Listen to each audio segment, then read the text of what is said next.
Is it possible the Lions are going to trade David Montgomery? Yeah, I think it's a real possibility they trade David Montgomery. I don't know what you get for him. I don't know if you get anything better than a 4th-round pick. It might be a 5th-round pick. And if he's a piece going to Oakland, as you said, he's Vegas. a Vegas. Sorry, yeah, he's a backup. He'd be behind Genty. He'd do the same thing he was doing here in Detroit, which he wants to get back to being a lead dog, or at least have more carries. And I don't know if that's look. I like David Montgomery a lot. I like him a lot too. I don't think he helps as a sweetener at all, and I don't think an injured player with an uncertain future helps as a sweetener at all either. And Kirby Joseph, healthy Kirby Joseph, but we're now creating. Anyway, 248-539-9797. Feedback to the Carson Anderson inbox. I prefer to trade for a high upside possibility. Luther Elsa's son, Jonah, with the Broncos, had a 14% pass rush win rate and a 12.2% quarterback pressure rate, but is stuck behind Benito and Cooper. Whoever sent this in, we talked about this yesterday, and Denver would probably have a reasonably high asking price for Jonah Ellis, and they don't really they obviously at this point don't have the 3rd-round pick to trade. So what do you offer them, a 2nd-round pick? I mean, if I'm doing the show in Denver, I want something back, and it would probably be at least a 3rd-round pick. But I don't know. I want to give up a 2nd-round pick. Give up 17 and JMO for Crosby. It's from Nick and Howell. They want 2 firsts and a player. Right, and keep in mind, if you trade Jamison Williams, you accelerate the contract, and it ends up being the dead cap number. Dead cap number is huge, and you add that to the salary you're taking on, and there goes every ounce of cap space you're able to find by having other players restructured. Yep. McNeil and 2 firsts done. That's from Justin in Southfield. Aleem McNeil and 2 firsts could probably get it done. Didn't we have Aleem McNeil's cap number being dead cap number being massive? I thought it was big. I'm checking it right now. Okay. According to Spot Track, his dead cap money for 2026, it's a $28 million cap hit. Okay. The dead cap, it's $37 million. $37 million cap hit. Yeah. So $67 million would have to be. A dead cap. Yep. Yeah. You need $67 million under the cap to get that done. Because you take on Crosby's salary plus, it's just not realistic. 2 firsts and Isaac Tesla. Unnamed texter sent that. Tesla is an interesting player. I think 6 touchdowns in a rookie season is awfully encouraging. But what do you have? 20 receptions? Yeah. Yeah. He didn't get the opportunities in Detroit. No, he did not. And that's worth pointing out. But I don't see how the Raiders are like, oh, there we go. 2 first-round picks are going to be intriguing. Well, we got a lot of people suggesting a lot less, but a lot less. What trades? What trades? Schefter saying 2 firsts and a player for Max Crosby is what the asking price is. Sign me up. But you can't guarantee somebody's health. That's the only issue I would have. What do you mean? Crosby's health. You can't make it work, though, with the cap. I know. Yeah. I'm not. Well, you can make it. You can have to get rid of a lot of people, but whatever. Restructure a lot of guys, which can be done. Yes. Mike Stone is in, obviously. How are you, Stoney? How are you? Speaking of trades, we will have a blind ranking of something. Oh, blind ranking today. I love the blind ranking. Yes. I've never done one of these. I got to try it. If Gator, one day when Gator's out, and I'll come in and, we'll do one. Okay. Blind ranking of Doug's favorite vegetables. I don't know. Oh, well. That's going to be hard. Is it a top 30? No. Actually, for this one, we're doing a top 12. Gotcha. Wow. Hey, Stoney, we're out of time. Have a great show. Stay safe, everyone, and treat each other with respect. 97.1.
Brought to you by National Benefit Plans. The Pistons take on the Knicks tonight to kick off the second half of the season. Miles McBride is out for the Knicks. Here, the 7:05 pregame right here on 97.1. Despite being suspended, Isaiah Stewart has made the trip with the team, according to Amari Sankofa. Suns owner Matt Ishbia said on Twitter today about tanking the following, quote, "This is much worse than any prop bet scandal. This is throwing games strategically, horrible for fans that pay to watch and cheer on their team, and horrible for all the real teams that are competing for playoff spots," end quote. The Tigers announced that their top prospect, Kevin McGonigal, will start at shortstop Saturday in the Tigers' spring training opener. Quote, "One of the things the young guys need is the experience, something it sounds super simple, but just play with the guy, play next to that guy. You need that experience of doing something with the boys to start to settle in," end quote. That's AJ Hinch.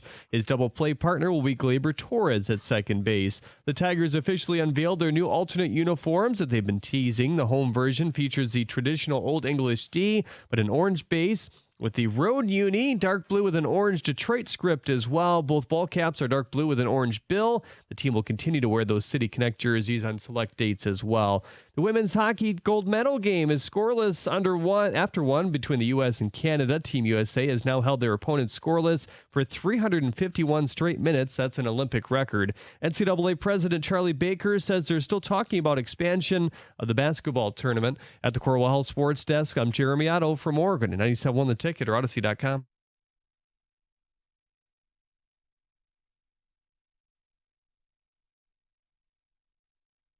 Thank you very much, Mr. Jeremy Otto. We got Kenny Cott back there. David is off. Jake is back there as well. And Mike Valenti is off. Rico Beard. And I am in for Mike Valenti. I am Michael Stephen Stone, the 19th. All right. What's going on? How's everybody doing today? Good. All right. Wait, you said the 19th. I don't know. I'm just making up numbers. Oh, I think I said I was the 8th yesterday. I don't Okay. know. I'm just making stuff up. I should probably start listening to you more often. Yeah. Well, actually, you're probably better off if you don't. You know. Anyway, as Jeremy Otto mentioned in the update, the Detroit Tigers have unveiled what has been rumored for a while, alternative jerseys. And I believe that leaves the New York Yankees as the only team not to have an alternative jersey, with the exception of the City Connects. I think you have to have a City Connect. I think that's the law of the land. And for years I was saying, you know what? Good for the Tigers. They're not doing it. The Old English D is one of the most iconic logos in all of, not just baseball, in all of sports. When you travel around the country and you see wearing a Tiger hat with the D, people know where you're from, where you're representing. You see it in movies, TV shows. Absolutely. And the road jerseys, not that much. I like the real old school ones they had, where the gray, where it's where it just said Detroit in block lettering. But what they've done now is they have one for the home, and you can see them all over the websites, including our own at 97.1 The Ticket. The home is orange. Now, it does still have the Old English D on it, thankfully. And the road is road. The dark blue with the script, Detroit on it. Yes. When I saw it, I would looked at them and I like the orange, but I like the color orange a lot. It reminds me of, because I had a jersey like that like years ago. It was a batting practice jersey. Mm-hmm. And I was like, okay, that's kind of cool. That's what the orange one looks like to me.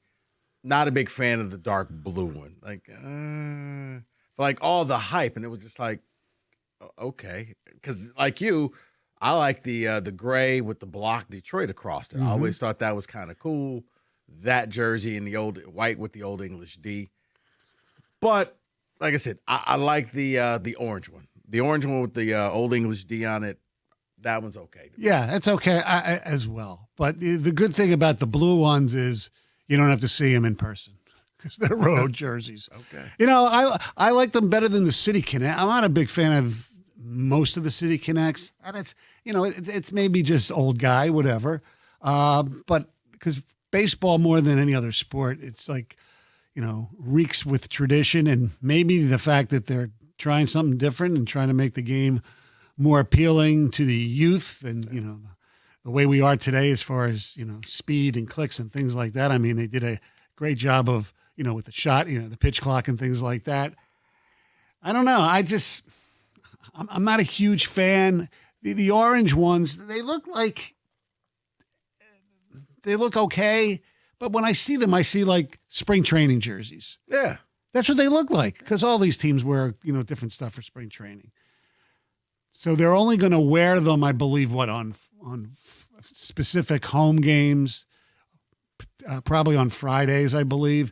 And the City Connects, which were Fridays, are now going to be Mondays. So, yeah, wow. The City Connect ones were the ones that I was just like, yeah. Wasn't a big fan of those. But I know there's some in other cities that are way worse. Like people are in Boston, they have pretty tradition too. And those are like those bright yellow things. It's like, whoa. Yeah. It's like, how is this anything like your team color? I'll give them credit. Like for these two uniforms, it's their colors. So I like that I can look and say, okay, that's the Tigers. A little Houston Astro-y, but. Yes. I was like, okay, but you know what? It's the Tigers. But yeah, like the City Connects is like, that's not your colors. Or like you said, with Boston, like that's not your colors. No. So not a big fan of that. But it got us to wondering something here. Yes. Because look, there's always been alternative uniforms that you've loved, or there's been uniforms that you've hated.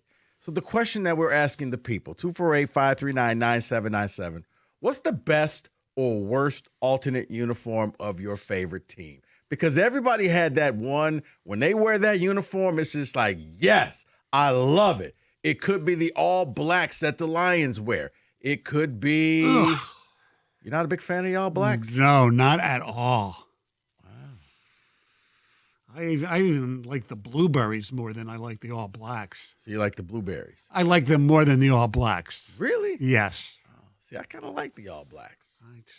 When they started, the first time they revealed them was like, the Roy Williams years, Well, see, that's a different. It's different though, because with the helmet and all of that. The helmet is great. So, but yeah, I'm talking about like the jersey. I didn't even think about the helmet. I mean, like for the Lions, the best combo uniform that is when they go all whites. They go, I guess, the Stormtrooper look is what I like. Yeah, there you go. See, to me, 248-539-9797. To me, when you talk about the Lions, when they wear their throwbacks, and I believe you would count throwbacks as alternatives. Day? Yes. Nothing on them, just blue, just no logo on the helmet. I remember the first time I saw that it was dark blue. They were great. I wish they were even a little darker, but. Yeah, the gray helmet. See, I like the Thanksgiving Day silver, uniform whatever, gray, yeah. The first time they did it. And then each time it progressively was like, okay, give me something I like. But the first time it was like when Barry Sanders, I remember watching him in it, it was like, all right, this is kind of cool. This is kind of cool. No logo, no nothing like that. Yeah. It's still kind of cool. To me, it's Thanksgiving. That should be their Thanksgiving uniform every year.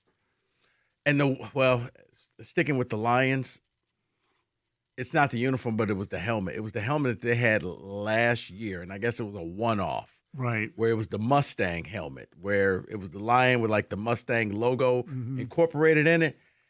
Okay, I like that helmet so much, Kenny. It is hanging up on my wall. No, you? Yes, I love that helmet. Wow. For all the people calling you a hater. Right. Not possible. No, I'm with you. That helmet was elite. It was so sweet. And they were like, nope, we're never going to wear them again. I'm like, what? Why? Those helmets, love those things. Like, but what is the uniform combo that you absolutely loved? Or you know what? You're just like, yeah, I just can't. Pistons, hey. Well, they've had so many over the years. I'm glad David is not here because I can't do the teals. I've never been a big fan of the teals. Well, don't you worry because I'm here and I also love the teals. That was going to be my answer to this question. I'm a big teal guy. You know what's actually better than the teals from that era? When they had Don't say the maroons. Yes, the maroons in that area were better than the teals. Just get out. I thought they were cool. None of those combinations screamed Pistons. And Yes. And I guess maybe because I looked at that and I'm like, every time I see those, I think of teams that just didn't win. Well, It's the Grant Hill era where he was here, but you didn't really do much. So, no, I loved it when they went back to the red, white, and blues.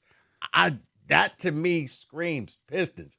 That was like a bad fever dream where it was every color you could think of the rainbow. We're gonna throw that in the uniform, but put some yellow in there, put some burgundy, teal, no, black, no, red, white, and blue. That's Pistons. The ones that they started wearing a little bit a couple years ago, I don't think they've worn them anymore. The one that say Motor City on them, I hated those. The Pistons have had so many. The ones that they have now, their City Classic or whatever, the City Connect. Yeah, they're pretty good. They're pretty good. Then they had one year they had green ones. I said, wait a second, this is the Celtics. What's going on here? Yeah, because they did it for St. Cecilia's. So yes, the cream ones were really cool. I thought when they did the cream ones. But even the black jerseys that they have now, I really don't like. When they say DET on them, right? Yeah, I'm not a big fan of that. No. Now, 248-539-9797. Also for pro college teams as well. Yes. I'm just gonna say this because I know people. Stoney, I actually like the all blues of Michigan. When they go with the full blue, I guess I don't know what they call them. I don't know what they call them. But the all blues, I actually kind of like that. Hate the team, but I know. You like the all mazes too? I like the all mazes, but I know I'm in the minority. I'll never get them to wear those things more often. But the all maze uniform was like, that to me is the best color combination that they have. All maze with the helmet. Now, yeah.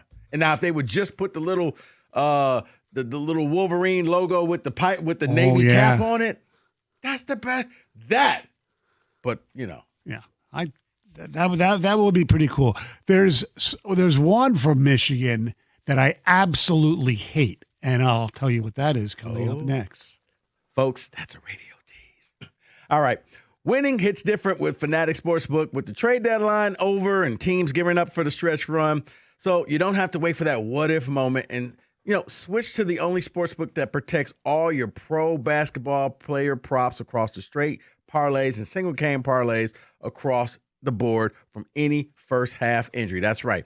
If betting player props is your thing, like me, whether it's points, assists, rebounds, steals, blocks, Fanatic Sportsbook Fair Play Insurance gives you the edge when it comes to cooking up that parlay. Some sportsbooks only protect you for the first quarter, and some do absolutely nothing. But not at Fanatic Sportsbook, where they're flipping losing bets into winning bets every night on the court. That means if your player gets injured in the first half, your bet will continue on with the remaining legs, meaning a loss can be turned into a win. So bet with the book that always has your back. Fanatic Sportsbook. Winning hits different here.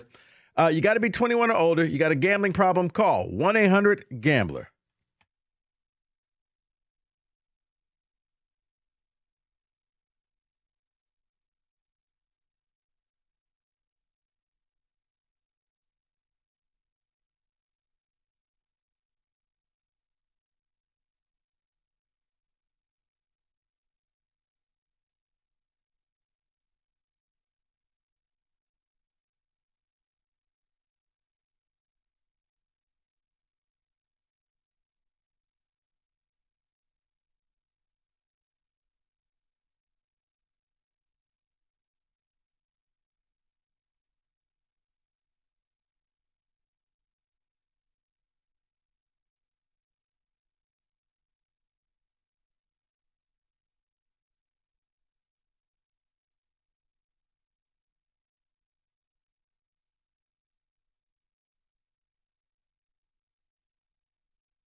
248-539-9797. By the way, an Italy gold medal game. Canada leading the United States 1-0 for the women.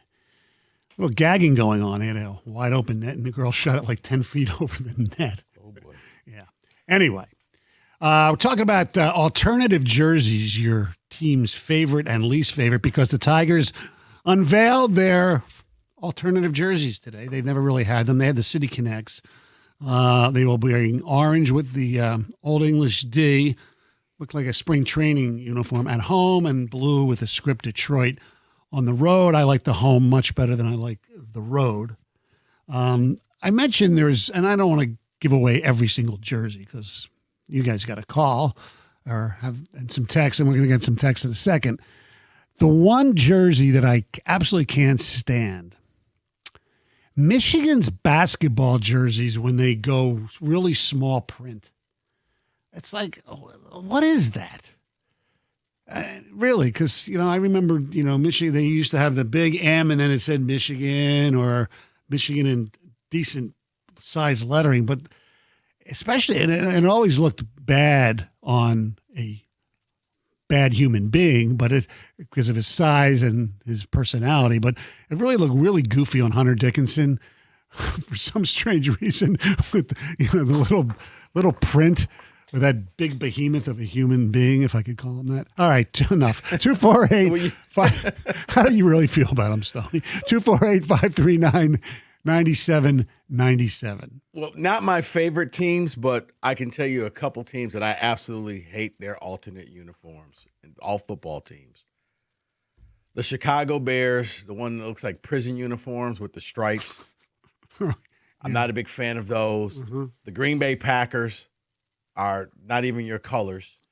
But I think the absolute worst is the Pittsburgh Steelers, because all I see is Hamburglar. This thing is no, coach, can we not wear these jerseys? Because these are horrible. But they do. So 248-539-9797. Your best, your worst jersey combinations that you like. Kenny, we have any texts? We have texts, but first I wanted to say, Rico, I'll pay you the compliment because I don't think people would respect it when you said it because they call you a Sparty. But I love the script white MSU jerseys. Whenever they have the all whites with the script, yes, amazing. That's elite. I like the script on the helmet. The script on the helmet's great. White helmet. Yep. And I love. It's funny. I was almost going to wear my Gruff Sparty sweatshirt today. I pray to God that Coach Pat Fitzgerald's listening to the show and he brings all the helmet combinations back with the jerseys. But yes, the all white with the white, the helmet with the script state. You know what was really weird? That's also hanging up on the wall. They went through a period where, now they switch a lot, but it was even in this, I think it started in the Saban era, or maybe even before that, because I remember when I moved to town here. I kind of thought it was weird. It seemed like every single year Michigan State would have a different football jersey. They would change it year by year, and I couldn't understand. How are you going to, brand your team? They went through different companies for a while, and each year, each company had a different one because it's like the Kelly Green jersey. That's the throwback. I was like, bring back the Kelly Green jerseys from the 90s, but... And then they had the Charles Rogers with the stripes on the shoulders, but I do like. And then when they went with I still like the all greens, and I like their all black jerseys or the black jersey with the dark green. Oh, the first time when they unveiled the black ones, they were sweet as hell. Go ahead, Kenny. What do you got? There's a lot of love on the ticket text for the teal Pistons and for the maroon Pistons. A lot of people love those two jersey combinations. I guess I lived through it, and I'm like, maybe it reminds me of bad basketball. So that's why when I see those, I'm just like, yeah, guys, it's retro now. I lived through it, and it wasn't that fun. To bring it back to the original topic, both of the new jerseys are elite. I will be buying one of each of them. I love them. That's why they made them, so you could purchase more merch. That's correct. Best alternate, the new Quebec Nordiques for the Avalanche. That's from Peter and Sterling Heights. Yes, they are. I love them bringing that back, man. By the way, I know people from Quebec are not exactly happy about that. Oh, they're not? No, I guess not. But I love it when they play Carolina and it's the Whalers versus the Nordiques. It's awesome. I guess it's rubbing a little salt in the wound. Like, you used to be there. Red Wings, a lot of their Arena Series jerseys are coming through with the Winter Classics. The Big House one might be my favorite one, to be honest. Yeah, that with was you. pretty damn cool. Those were sick. The worst unis are the Steelers Bumblebee unis. I hate those things more than Hatchet hates Canada. Oh my God, the Steelers are awful.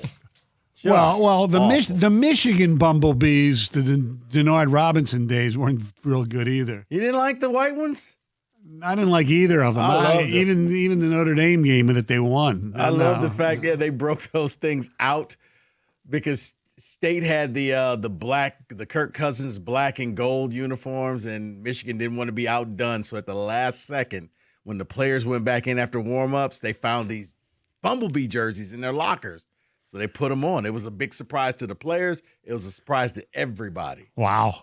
Yeah. This one, probably a hot take, but I want the MSU neon greens back. How'd you feel about the neon greens, Rico? You know what? A little bit of neon was okay, but I just didn't think that they did it the right way. But yes, when it was like all neon, I was like, that's too much. But neon, especially at a night game, because then the neon shows up a little better. What's your favorite Spartan basketball jersey? Mine's the State in script. The Magic Johnson one? Yeah. Yeah, It's the State in script. cursive, whatever you want to use it. Yeah, I like them the best. Yeah, that's probably mine as well, just when they go with the script State across there. Mm-hmm. All right, let's go to the phones, 248-539-9797. Jim in Grosse Pointe, good afternoon. Hi. I think when the 49ers in '94 went back to a throwback uniform, they ended up winning the Super Bowl. If I were them, I'd stick with those jerseys because it represents winning. That's the whole point of changing your uniform. You want to look like a winner. Well, actually, you know the whole what, Jim? point of changing your uniform is to make more money. But Funny thing, yes. Jim, funny thing about that is they were only supposed to wear those jerseys one time, and they started winning, and they told the commissioner, yeah, go ahead and fine us because we're not taking these things off. We're going to keep wearing them. And now they do. That's actually their throwback jerseys. They still wore those version of those jerseys last season. Cool. All right. Thanks, guys. Thanks for the call. You brought back, when you said retro of the Kelly Green. When the Philadelphia Eagles bring back the Kelly Green from the, Reggie White, Jerome Brown, Randall, those are awesome. I think they should be their jerseys all the time. I love Kelly Green. Really? See, I like the dark green of the Eagles. I don't. And Converse, you know what it is? It's a lot of it's what you're grew up raised on with, as a yeah. kid. Yeah. The other thing is the Eagles might have had the worst alternative jerseys, and it was a game against the Lions. The Eagles looked like they were UCLA. They wore these powder blue things with like these gold. It was like, what that are was you doing? That was the other thing I couldn't remember. It was like, and there was another team that just had jerseys. And it was like, that's not your colors. No. What are you doing? No, it made no sense whatsoever. But I like the dark green of the Eagles. Yeah. Brian calling us from Atlanta. What's up, Brian? Hey, good afternoon, guys. Hey, Brian. So as far as uniforms, I think they did away with them, but I really liked the Lions all-gray scheme that they had a couple of years ago. I thought that was a really clean look, but for some reason they've done away with it. And then my question is orange even officially a Tigers color? I'm 65 years old, and I don't remember orange being in any of their uniforms until I'd say it was the mid-'70s when they transitioned from the belts to the waistband uniforms, and it was only their road uniform. There's still no trace of orange in the home uniform. No, none. I just think this orange, Brian, it's being way overdone in my opinion. And Brian, I don't know, but maybe it just could be because the orange in an actual tiger. So you just take that color of orange. There ain't no blue lions as far as I know, but you know what I mean? It's just a weird addition, But you know what? Anyway, Brian, you win. I think Thanks for the call, Brian. Appreciate it. 248-539-9797. Let's go to Ben. What's up? Hey, what's going on, guys? Hey, Ben. Just want to say I'm in agreement with about the teal uniforms. Like those, that just reminds me of bad basketball. Yeah. I loved it when they went to the. Loved it when they went to the red, white, and blue, and then they had the red one during the going to work days. Yes.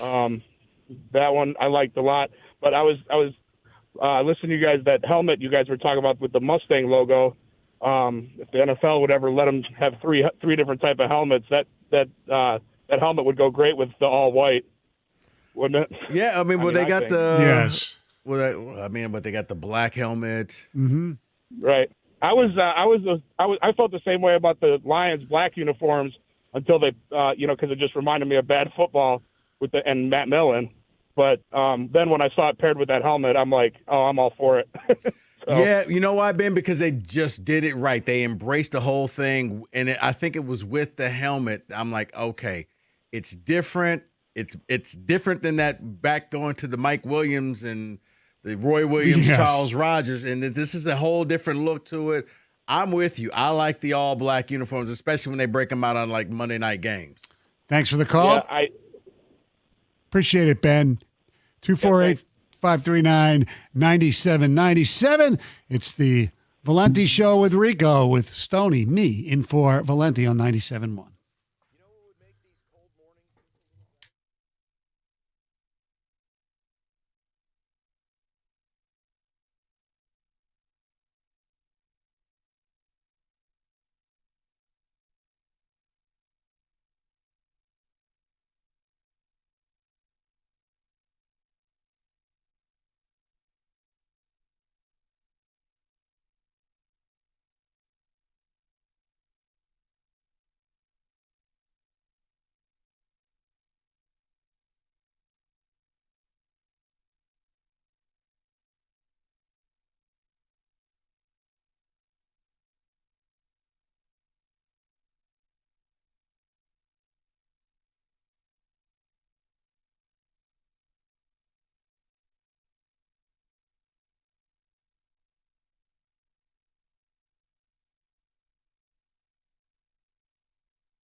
Tigers revealing alternative jerseys for the first time, not counting the City Connects. They will be wearing orange ones at home with an Old English D, smaller. And on the road, it's going to be blue with the script or cursive, depending on which terminology you like to use, Detroit. So we're asking, what are your favorite or least favorite alternative jerseys? The Pistons have had more of them than anybody by far. Let's go to Chris in Davison. What's up, Chris? Hey, guys. How's it going? Good. Hey, Chris. All right. Yeah, so I actually like the orange Tigers thing, but I'm a big orange fan, so that's probably why. But, yeah, so I'm a Mets fan, and it's kind of like it's kind of hard because baseball doesn't usually break away from traditions unless you're like a laughable team, which the Mets usually are. So like now that they did they broke out an alternate last year, which is a pullover jersey like the 80s used to do. There's no real buttons. It's the cursive and it's blue. I really like that. It kind of is like the grays they used to wear with Keith Hernandez and Strawberry. I was about to say the Doc Goodens. Yeah. Yeah, yep. But the absolute worst Mets jerseys ever, and you'll probably remember this, Stoney, being a Phillies fan and stuff. They only lasted one day because they were doing that Futures thing back in 1999, the Mercury Mets, where they had like the Prince symbol and the Prince symbol on the hat. It was with Piazza and Oral Hershiser and them. The Mariners did it. The Rockies did it. They look like cutoffs, kind of. They were called the Mercury Mets jersey. Yep. Yeah, Mercury Mets. Look them up. There's plenty of pictures. What year was that? 1999. They did it. The Rockies did it, like Larry Walker, and even the Griffey Jr. Mariners did it. It was one night. It was a catastrophe. There's like a video even on YouTube. Someone made it. But those jerseys, for whatever reason, those Mike Piazza Mercury Mets jerseys go for a pretty penny on eBay and stuff, and I do not understand it. $800. I'm looking at it right here. Oh my God! How ugly is that? Still?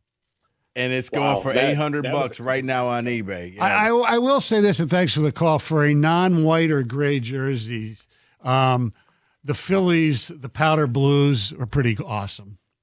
I really like those. They were really good.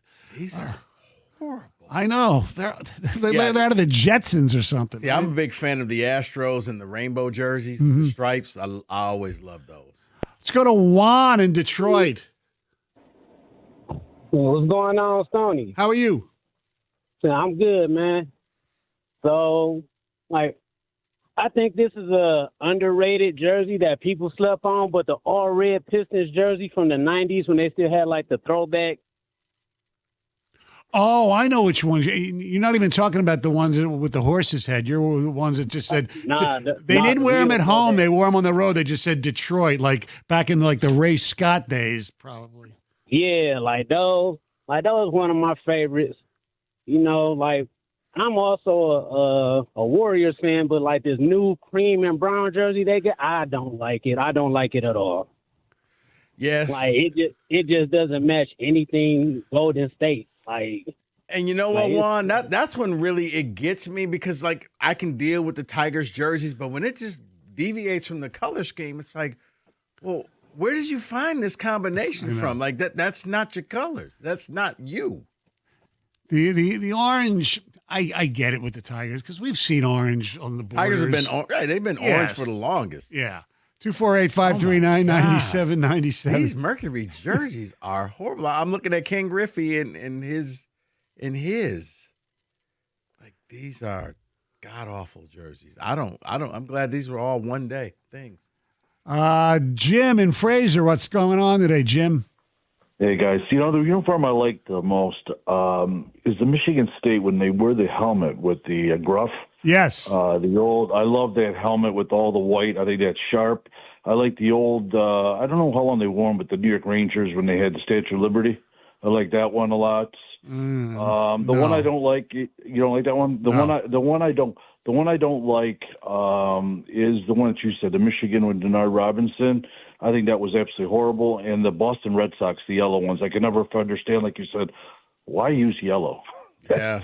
To me, that's the strangest combination I've ever seen. I saw him play one time. I'm like, who the heck is wearing yellow? And they said Boston Red Sox. I'm like, why? What's the reason they put? Did they ever come up with a reason why they went with yellow? I don't know. I don't know. I don't know the history. That's strange. But thanks, guys. I appreciate it. All right. Appreciate you. 248-539-9797. Another fan like you, not a big fan of the Bumblebee jersey. So. No. I don't care that they beat Notre Dame in that one. They were awful. Now I know it probably doesn't go over well, but I do like the when they wear their the black with the alternate helmets with the weed stickers, the Buckeyes. I like those. I know you're not allowed to like Ohio State. No, you can like Ohio State. I'm just like when they with the black and they got that alternate helmet with the little Buckeye stickers that look like weed. Yeah, I like those. I don't like the whole Buckeye stickers on their unit because I think they're too big. But it looks. I know it's tradition. But no, but it kind of goes like back in the day when when Florida State was good and they had the right, spears, the arrow, all throughout the helmets, and that lets you know you can never have it now, Stoney, because everybody hits the portal. But it lets you know that kid had been playing. That's a great for point. 4 years because his helmet was loaded with the little decals. That is a great freaking point. The portal's taking away another tradition. Cameron in Westland. Hey, how you guys doing? Good. Hey, Cameron.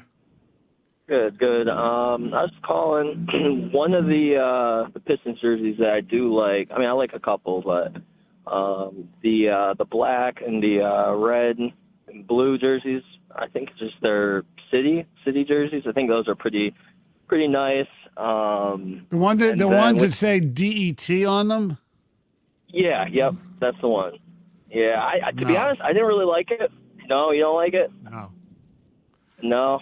Okay. I to be honest, I didn't really like it at first, but it kind of grew on me. Another one that I did not like whatsoever, but definitely grew on me, is the City Connects with the Tigers. I think it looks pretty sharp. The black and the blue one? Yeah. Well, no. It's like navy blue, isn't it? Yeah, and it has the hat that says Motor City on it. Cameron. Look, everybody, I get it. You like it. Yeah. If we had two, you could have mine. You know what I wish they would. Sweet. You know what I wish they would bring back for the Pistons as like an alternative. They weren't very good in those years. Like Ron Lee, remember they look like little like lightning bolts. Oh yeah, I thought they brought them back for a few years ago at the Palace. Yeah, doing the going to work Pistons. Yes, because they had the lightning bolt jerseys. Yeah, they brought those back for that year. I kind of like those. Carrie, you're on 97.1 The Ticket. Hi, I like the so for the Lions, the gray and the black, and I really like the matte helmet instead of the shiny helmet. I think that's really a sharp look. But if you got a second, if you take it, whatever happened to all the rules regarding, or if it's still there? Remember when Matthew Stafford wore the wrong cleats? I think it was in Chicago, and the NFL fined him, and then his wife got on social media and was chirping about it. It became kind of a big deal. Does the NFL still regulate that really tight like that? Well, they have fashion police at the games for socks. I mean, I remember shoes, Dexter Bussey used to have that job. They used to worry about their socks and stuff like that. Socks got to be a certain length. Yeah, they still got the fashion police. It's ridiculous, you know. But no, I mean, it's a thing. Say, hey, your uniform needs to look this way as they walk out to the locker room. It's like, wow. But the NFL's serious about their product, man. Dave in Clinton Township. Yeah. To talk about the UFL, I like the Michigan Panthers jerseys, the burgundy with the little blue, baby blue on it when they the logo. The USFL ones or the UFL, they're pretty much the same. Yeah, so I really like that burgundy red with the blue. That was a nice sharp color for Detroit. Different colors, No, yeah, wear around Detroit and stuff. Yeah, I like those, Kenny. And for you, the Georgia jerseys with the The black ones with the collar. Yeah, those are sick. I love the those. Collar with the dog collar Yeah. around there. The spiked dog collar around the neckline. Yeah, that was cool. Yeah, that's match their fans wearing those dog collars. All right, Corey, you got the last word. 97.1. Yeah, I like the Tampa Bay jersey with Doug Williams back in the days in the '70s when he got drafted. That orange white with the orange. Yeah, that was sweet. The creamsicle. Yeah. With the swashbuckler on the helmet. Was it Bruce the Pirate? Yeah, and Yes. yeah, and the Montreal Expos. They bring them back. I like the Expos too, man. I love the Expos thing. I was so stupid. I didn't realize it was an M. I thought it was some kind of French ELB or something. I didn't realize it looked like an M. It took me years to figure that out. That shows you how dumb I am. The All right. creamsicle one was the most popular one on the text, by the way, after you guys started taking calls. Creamsicle texts were coming in one after another after another. As they you should. know how excited when I finally found that hat, that creamsicle hat? Like, man, I'd searched for years and finally found one. All right, it's 97.1.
248-539-9797. Ladies and gentlemen, it is time for the Blitz.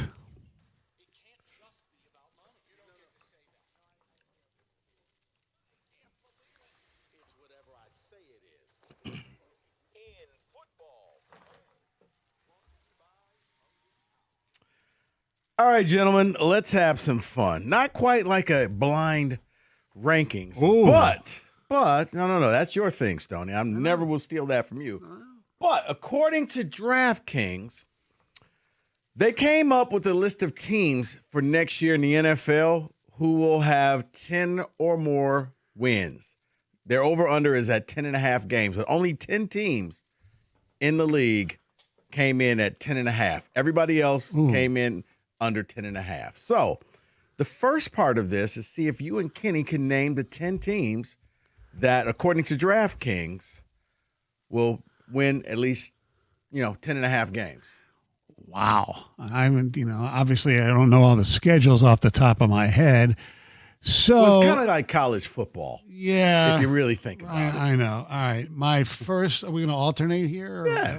Or we can just go Do make it take it, or you want to alternate? Yeah, Up to you, Stone. Yes. Make it take it. Well, I'm going to go with the Super Bowl champion Seattle Seahawks. I don't necessarily know if they're going to get Seattle the is Super there. Bowl, but I'm going to take Seattle. Seattle is there. Stoney. Make it take it. Okay. Make it that's take it. We'll stick with the NFC West, the Los Angeles Rams. Stoney's on a heater.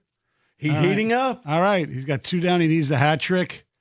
I'm looking at their number 1 fan right now. I'm going with the 49ers. I was going to say, there's a reason why he did this, is because they have to be on this list. He's on fire. All right. I had nothing to do with this, Stoney. Kenny, you may not get a shot at this. I'm sticking with the NFC. I'm going with the Chicago Bears. Oh, Kenny. I mean, I'll just go chalk here. I'm surprised you didn't say the Chiefs, so we'll go Chiefs. Yes. Seems like the easy one, right? Yeah. Like, I don't know if they have a big season, but that seems like an easy one. What about Baltimore? Always seem to be a high point total. New coach, Kenny's too. gone. Wow. 3-2. Dare I say the Lions? Kenny, all tied up. 3-3. Give me the Bills? Question mark? Kenny. 4-3. All right, what's been guessed so far? I'm losing track. Baltimore, Kansas City, Detroit, Rams, Seattle, San Francisco. What about the other LA team? You may not get the ball back, I Stoney. know. No, I'm gonna punt now to Stoney because I'm running out of steam. Okay. Stoney, All right. there are 2 teams left. I don't trust my hometown Okay, team. seriously, Stoney, if you don't get one of these teams, just go. I'm going to say the New England Patriots. Did I give a big enough hint? Were the Eagles guessed yet? Or No. Okay, the Philly. Well, I was going to say there's not a lot of love for Jalen Hurts. That's why I was. And there's one team that's left. We're missing one. Okay, You don't have to think that hard. what does that mean? I feel like we got the layups, right? You got the layups, but this is the last layup. This is Give me a division. Give me something. this team has love. Oh, to Packers. All right, Yes. thank you. There You we like go. that? Yeah. That was a layup. All right. So, according to DraftKings, Baltimore, Buffalo, Kansas City, the Chargers, the Rams, the Eagles, the Lions, the Packers, Seahawks, 49ers are the teams that they say they have projected at 10.5 wins. So, really quickly, guys. So they don't have the Broncos anywhere? No, Broncos are at 9.5. Wow. Yeah, Broncos finished at 9.5. There was a lot of teams at 9.5. There were some divisions that didn't have people even cracking that. Right. I could see The South. The Souths. Right? Yes. No Jaguars, no Texans. The Defense Bucs- gets no respect. The Bucks were at 8.5 wins for the NFC South. What's the lowest? The Cardinals or the Raiders? I'm going to guess the Raiders. The lowest is the Cardinals. Cardinals? Okay. Cardinals at 4.5. The Raiders are at 5.5. We're the Jets. Aaron Glenn's New York Jets. Jets. Okay, hold on. Let's find that out. Raiders 5.5. The Jets don't even have a quarterback. He's not going to be dancing down the sideline, is what you're saying this time. Yes. Okay. Jets are at 5.5. Dolphins actually at 4.5. Well, see, these, you know what? It's not your fault. These lists that come out now, with odds and all that stuff, it's so absurd. Because especially pre-draft. Pre-draft, pre-free agency. But that's what the value comes in there. If you believe in your team, you buy the stuff. Think about everybody who said, I'm going to take the Seahawks to win the whole thing. Well, yeah, I know. And they're laughing all the way to the bank. All right, real quickly, guys. Over under 10.5 wins for the 10 teams that we named. I know we don't know who's on the team. Right. But right now, no receipts, just over under. Buffalo Bills, over or under? New coach, I'm going to say under. I'll say over because new coach, new paint job, over. New coach, Baltimore Ravens. Under. I agree, under. The Kansas City Chiefs. Over. Over. Really? Yeah, I think Mahomes and is he even going to be ready? I think Kelsey's going to play one more year. I think he's going to have a good year, and that's going to be it. But whatever. I think that this is the fall. Eric Bieniemy's bringing him back, baby. Okay, can he suit up and play quarterback? Can the Chiefs? The Chargers. Chargers, they're going to go over because their offensive line is going to be somewhat healthy this time. Yeah, ditto what Stone just said. Over. Eagles. They're going to be. They may be a 10-win team. No, I'm going to say no. I'll say over. Lions. Be the one. Over. Over. Because if not, there's a real problem. Packers. You're right. Packers over. Packers over also. Rams. Over. Over. Seattle. Over. Under. San Francisco. Over. Under. All right. That's your Blitz 97-1.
The Pistons are back in the hardwood tonight against the Knicks. Detroit 2-0 against New York thus far, with tonight marking the final regular season matchup between the two teams. Knicks sharpshooter Miles McBride is out. Detroit's injury report clean so far. Jalen Duren and Isaiah Stewart remain on suspension. Ron Holland was back at shoot-around after missing some games at the end of the first half for personal reasons. Tip at 7:30 right here on 97.1 The Ticket. Fashion magazine GQ has Kate Cunningham donning their cover. The Tigers announced that Kevin McGonigal will start Saturday's spring training opener against the Yankees Saturday. He'll play short as Gleyber Torres patrols second. Minus their City Connect uniforms, the Tigers were one of two teams in Major League Baseball with an alternate uniform that officially changed today as they revealed a pair of them. The road edition has the normal script Detroit on the front with a dark blue base and orange numbers. The home one features the Old English D in blue with a bright orange base color. They'll put it on sale tomorrow, but only in person at Comerica Park or in Lakeland. The women's hockey gold medal game has Canada ahead 1-0, 16:25 left to go in the third period there. The Indiana government has made it one step easier for the Bears to move from Chicago. They approved a bill unanimously that would allow a dome stadium to be built in Hammond, Indiana. The site they're looking at is around 25 minutes from Soldier Field. At the Corwell Health Sports Desk, I'm Jeremy Otto. For more, go to 97.1 The Ticket or Odyssey.com.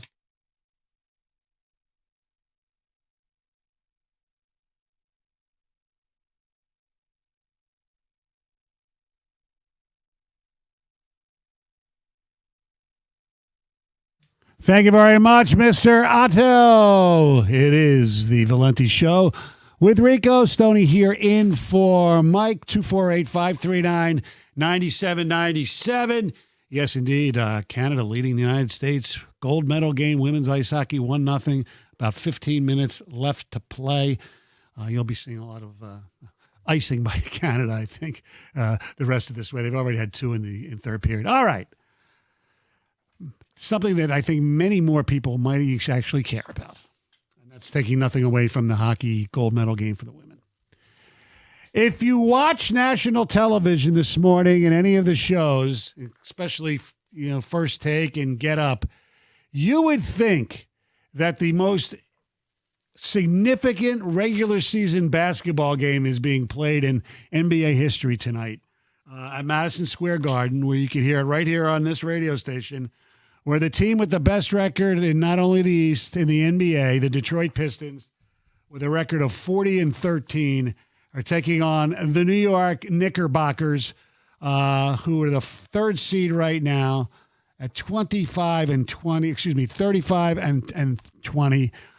The Pistons, as you know, have beaten the Knicks 2 straight times, both at home, by a combined score of about 68, 69 points. Brunson was horrible the last game.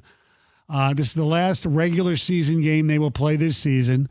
In playoffs, as we know, the Knicks won 4-2. In New York and nationally because it's in New York, this is a huge freaking game for the Knicks. They were embarrassed by the Pistons. The Pistons are a great team, yada, yada, yada. Yeah, first of all, the fact that Isaiah Stewart and Jalen Duren, this is Duren's last game of his suspension, not playing tonight. No excuses because teams have injuries. I mean, Karl Anthony Towns, I don't think played the last time they were here, or Josh Hart, whatever. Okay. Yeah, the Knicks want to prove that they're still a really good team. They've won 8 out of their last 10, but there's no major significance for the Pistons. There's none, I don't believe. They just go in, play their game, and whatever happens, happens. If they get blown out, they get blown out. The Knicks, they don't want to lose to the Pistons 3 times in a row. It's the first game of the season, the second half of the season, unofficial. And, they want to show their home crowd. It's national television on Prime. But to me, they're overblowing the significance of this game. Oh, don't you think, Rico? It's just It's a regular season game, but come on, it's New York, it's ESPN, and so long as Stephen A. Smith has a job, he's going to hype up anything that's New York related. They did get embarrassed by the Pistons. They see the Pistons as their foe. This has almost become the new NBA rivalry. I would hope to God that the Knicks actually take the game seriously, because it would be fun to see a regular season game where both teams are out there trying to fight to win this, and not fight like fist fighting, but fight going out there and trying to play hard and outworking each other. So, yeah, I'm interested in that. But, yeah, Pistons going to be shorthanded in this game. No Durham, no beef stew. Hopefully the Knicks show up, the Pistons show up. Yeah, it's going to get overhyped. But it's in the end, Stoney, it's one regular season game. Yeah, you're looking at this as for entertainment purposes only, basically, to be entertained when you're watching. I just hope the Pistons, don't get blown out. The Knicks definitely, if they're a prideful bunch, which they are, this is a huge game psychologically for them. I don't think it means much standing on. I mean, yeah, they are fighting for seeds with the Celtics and the Cavaliers. I mean, they are 6 games behind the Pistons. I don't think the Pistons are going to relinquish that. But I mean, it's nice to see, I guess, the regular season games that mean something. There's not going to be any tanking in this game. No. I'm more into the fact of I just want to know from the Pistons fans out there, what are your expectations for this team? Because you got the best record. You're that team. You're everything that you wanted to be. You're sitting atop now of the East. What's your expectation for this team in the second half and throughout the playoffs? Is this a championship team? Where do you want to see this Pistons team go? 248-539-9797. What are your expectations? Because, Stoney, I still feel like they could have solidified that with me at the trade deadline, and they didn't. I see this team for me, get to the Eastern Conference Finals. That's where I need to see you. I need to see you not just winning some games here at the LCA in the playoffs, right? But I need to see you winning some series, get to the Eastern Conference championship. I think that's a minimum expectation. I agree. I mean, I'm look, if they lost in the Eastern Conference Finals, I'd probably be pissed. But when you look at it, are they as good as some of the other teams? They've played better than all the other teams. The record is not a mirage. I mean, they play hard. They play great defense. And I'm with you, Rico. I thought they needed another score, and Kevin Huerter is not it. What I see is, look, they're going to go through and they're going to play well throughout the regular season, but you're going to find out that playoff basketball is a little different than the regular season basketball. Seeing the same team over and over, coming up with the adjustments on top of the adjustments. I don't know if you have that team that could go out there and make it all the way to the finals. Well, but I do think that you have enough that you should win some series and you should get to the Eastern Conference Finals. Right. I think that should be expected. Well, I'll say this. The fact of what happened last year, that they got that experience last year, should help them in the playoffs this year. They know what it's like to be, especially who they played. They started off, they played one series, but who did they play? The Knicks. So the spotlight is not going to be too bright for them. They've gone through that already, and they feel that, for lack of a poor call against that should have been called on Tim Hardaway, they believe that they should have beat the Knicks, and they believe, right or wrong, that if Isaiah Stewart wasn't hurt after, 3/4 of game one, they would have won that series. So I don't worry about that. I just worry about they're not the best team in the league, even if they have the best record. And I'm not so sure they're the best team in the East because Tatum's coming back. Say what you want about James Harden. Yeah, and he might screw up down the stretch. But Cleveland suddenly has become much better. They've won 9 of their last 10. They're getting their act together. And look, what does Cleveland have that the Pistons don't? 2 scorers, right? Yeah. And they shoot decent from the 3-point version with Merrill and players like that.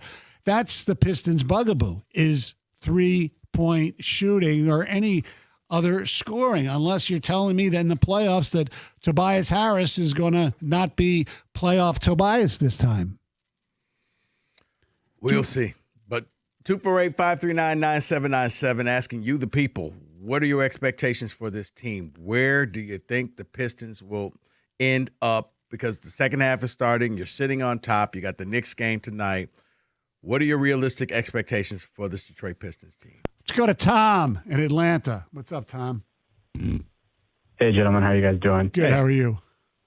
Good. I welcome it. I think the NBA needs a storyline right now very badly after the sort of boring All-Star weekend, whatever that was. I thought the Winter Olympics more interesting if I want to look at international competition, but it's fine. I mean, it's sort of the Lakers are in a weird place. It actually reminds me when going to work was playing the Lakers in the finals, because that was sort of a team in a transition, where then they became Kobe's team. So I welcome it.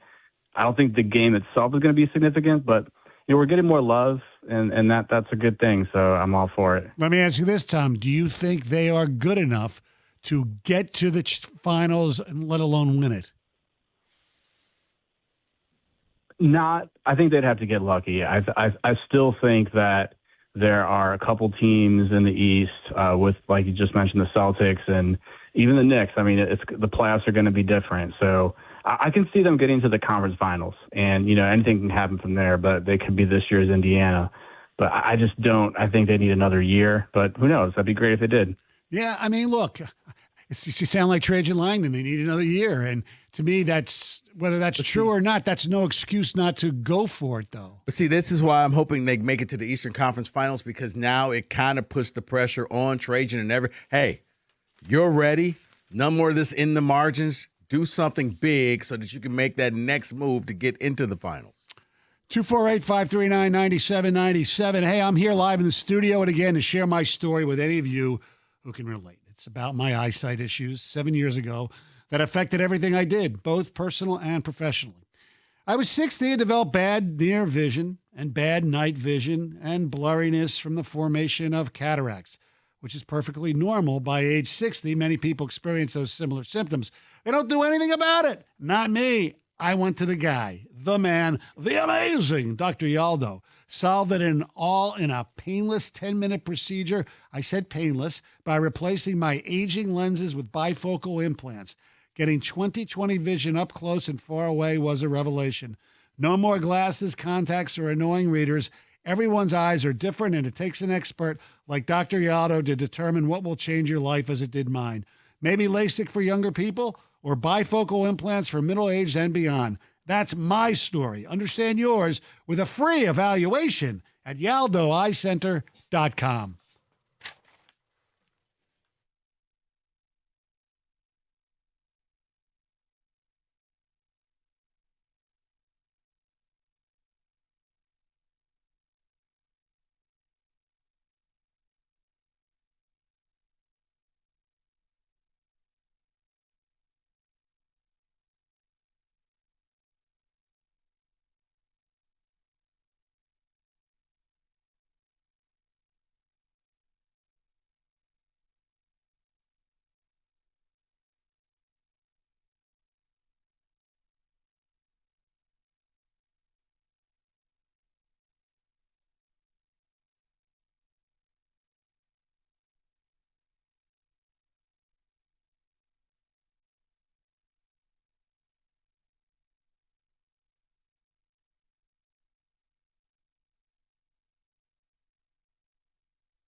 Get that Kevin McGonigal debut tomorrow, or Saturday, excuse me. I don't know why I keep thinking today's Friday. 248-539-9797. No goals while we were in break, so it's 1-0 Canada. 8 minutes left to play. Talking about the Pistons, big game tonight as far as ESPN goes, even though it's not on their airwaves. It's if the Knicks lose tonight, all hell's going to go crazy because they can't beat the Pistons. Without Stewart and Duran, I would expect the Pistons to lose tonight, but, whatever. Just it's a regular season game. They haven't played in a while. They're not playing with Duran and Stewart. Duran will be back for the next game, which is against the Chicago Bulls later this weekend. So, I don't know, enjoy some basketball if you can find it. I think it's on Prime. But we're also asking, how good do you think the team is? Is it Eastern Conference Finals good? Is it NBA Finals good? Is it NBA Championship good? Because they're really good. And they play, as Larry Brown would say, the right way. The problem I have is just, do they have enough scoring to win multiple playoff series? They certainly are going to play the correct amount of defense in the playoffs. That doesn't bother me at all. 248-539-9797. Do we have any ticket texts? Yeah, we got a couple, and I wanted your guys' reaction to both of these. Basically calling this game A must-win, or B, a measuring stick game. What do you guys make of that? Because that's been coming in frequently on the text. If it's a measuring stick for anyone, it's for the Knicks. Mm-hmm. I mean, the Pistons, it's not an excuse, but when arguably your two best frontliners are not going to be playing. And that's just it. Stoney, if both teams were fully healthy playing in this game, then yeah, I would say this is a kind of another, I guess, the half turn. Like, okay, here's where you're kind of jockeying. Here's who has the advantage as of right now. But we haven't seen either team with the full complement of players. So I look at tonight's game as another game, and it's not to take away from what the Pistons are doing, but if you lose this, you have enough of a cushion. You're fine. You're without two of your front court players. Don't get blown out. Now, if you get blown out, Kenny, right, that's a different thing. You go in there and let's hope that they win, but, they end up losing by 6 points or 7 points.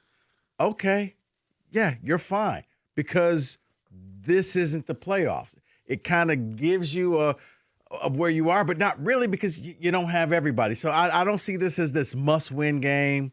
This isn't that measuring stick game. This is just go in there, and if you can, beat them, because you're in their head. You own the advantage of everything, because psychologically speaking, they've forgotten that they've beaten you last year. That's how it seems like with the Knicks. It's like, hey, guys, you do realize you beat the Pistons, but they feel like the team that lost because they feel like the team with a chip on the shoulder.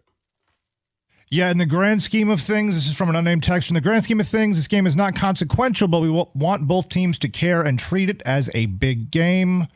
Another one that is actually kind of the opposite of that. It's sad that the NBA has turned into, I hope both teams try. So, yeah. Well, you don't worry about that about the Pistons. They try every night. I mean, that's kind of their calling card. I'll tell you this, the majority of the texts are basically like, as long as this game is close and it seems like the Pistons aren't out of it or not getting blown out like Rico said, as long as they maintain the competitive fire that they've been doing, which I typically agree with a game like this, especially when you're missing players, as long as they're right there in that level, I think everybody's going to walk away pretty happy. Let's go to Alex in White Lake here on 97.1. Hey, what's going on, guys? How are you? Good. So, listen, I think the Eastern Conference Finals is the bare minimum for me. I think getting to the finals is well within reason. We might not win a chip this year, but let me tell you why. I was at Game 4 last year when Hardaway went up for 3 in the final seconds, and he didn't get that call that he should have. Had he gone to the line and hit those free throws, the whole series changes, and we might advance.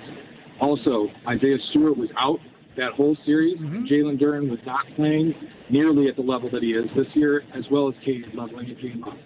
The other thing is that we break the mold in the NBA right now. We try, we play defense, and we get in people's heads.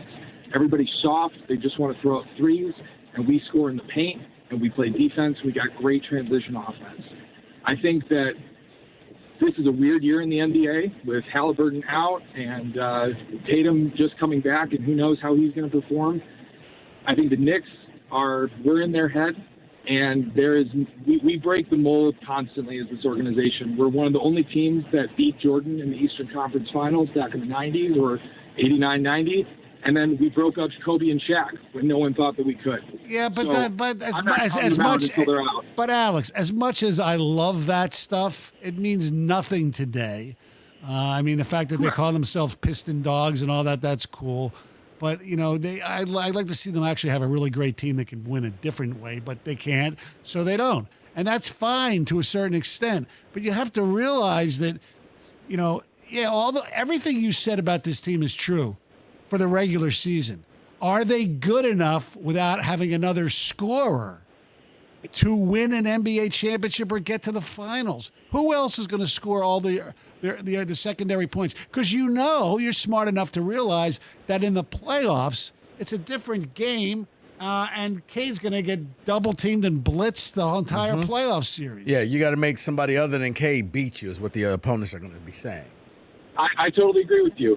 And I think, this is a little bit of a long shot, but, you saw young guys like Marcus Sasser go off for 17 or 20 that one day. All it takes is for one of these guys to get hot. And our bench, I believe, is one of the deepest benches right now in the Eastern Conference.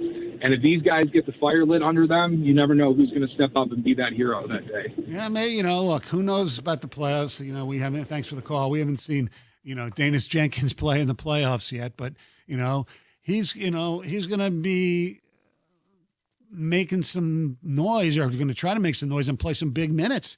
He's going to have to. They don't have Ivy. They didn't have him last year, but you understand what I'm saying. Will they have enough firepower? They didn't say what you want. We can make all the jokes about Beasley and all that stuff, but they miss him. He wasn't great in the playoffs, but is he better than you feel more confident with him and Hardaway than Duncan Robinson and Kevin Huerter? That's your question, really. That's the biggest. That's a difference from last year. On maybe a negative side, I don't know. Positive side, he made a great point. Duran is definitely playing at a different level than he was playing last year. Yeah. And you hopefully will have Stewart back. And yes, Cade is better than he was last year as well. But yeah, I just don't see this as like this measuring stick game because everybody is not there. Will it be entertaining? Yes. Will you see the grudge match? Yes. Will you see a desperate Knicks team who wants to beat you? Absolutely. They don't want to lose at home, right? Especially after what happened here. Yes. So it'll be entertaining, but it's an NBA regular season game. I can't take too much away from that. No, it'll be nice to see them win. No doubt about it. Hopefully they can, but I wouldn't, be all bummed out if they, lose a decent game. Tone, you're on 97.1.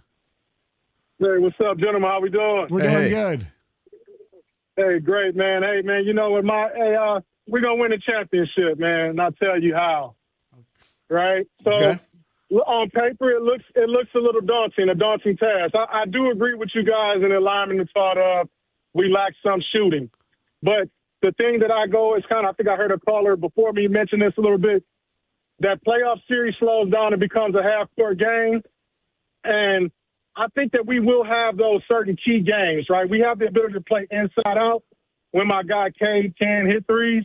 But the free throw shooting kind of keeps me a little bit on edge, but I feel this. We are kind of similarly built and matched with OKC, right? We have that Cade, Shea, is that a third? As long as we have help on our side, because the thing that I don't want to overlook is the hunger and the disappointment and the stain that stayed with those guys last year. Okay, how that loss played out in that series. Tone, help me out here. Yeah. Break down that Pistons OKC, how they're similar. Okay, the similar. So you have your two bigs, right? You still there? Tone, you there? We have Stu. Yes, can you hear me? Oh yeah, you dropped out just as you was about to go out. Yeah, repeat that again. Oh my bad, I apologize. I'm driving on the freeway, fellas. My bad. Be careful. Yes, sir. So you're in my ear. You're in my earpiece. So yes, the OKC comparison, the Shea and Cade. similar build, similar type. Maybe not the same respect from referees as far as the foul baiting aspect. Your bigs, you have your Hardenstein. He's canceled out with Duran. Stu can check. And Stu can pop a three as well, right? His 3-point percentage is very high this year, even though he doesn't take as many by volume, right? The other guys is where it gets a little bit finicky. That's why I say similar, because they have a lot, I would just say it like this, better consistent shooters. But what I expect, though, because we have JB, right? And that shouldn't be overlooked. That's coach of the year. You know what I mean? And then we have pride here in the city. And so as I was alluding to earlier about the effects of the way that the series ended, you know, we can blame refs. We can blame, you know, Beasley. We can blame all of this stuff, right? But those guys had a taste. And they're like, and I know that they, you know, this all-star high and all these other things. But I really think that our guy Jenkins, he just got signed. He's trying to play for another contract. Robinson will show up.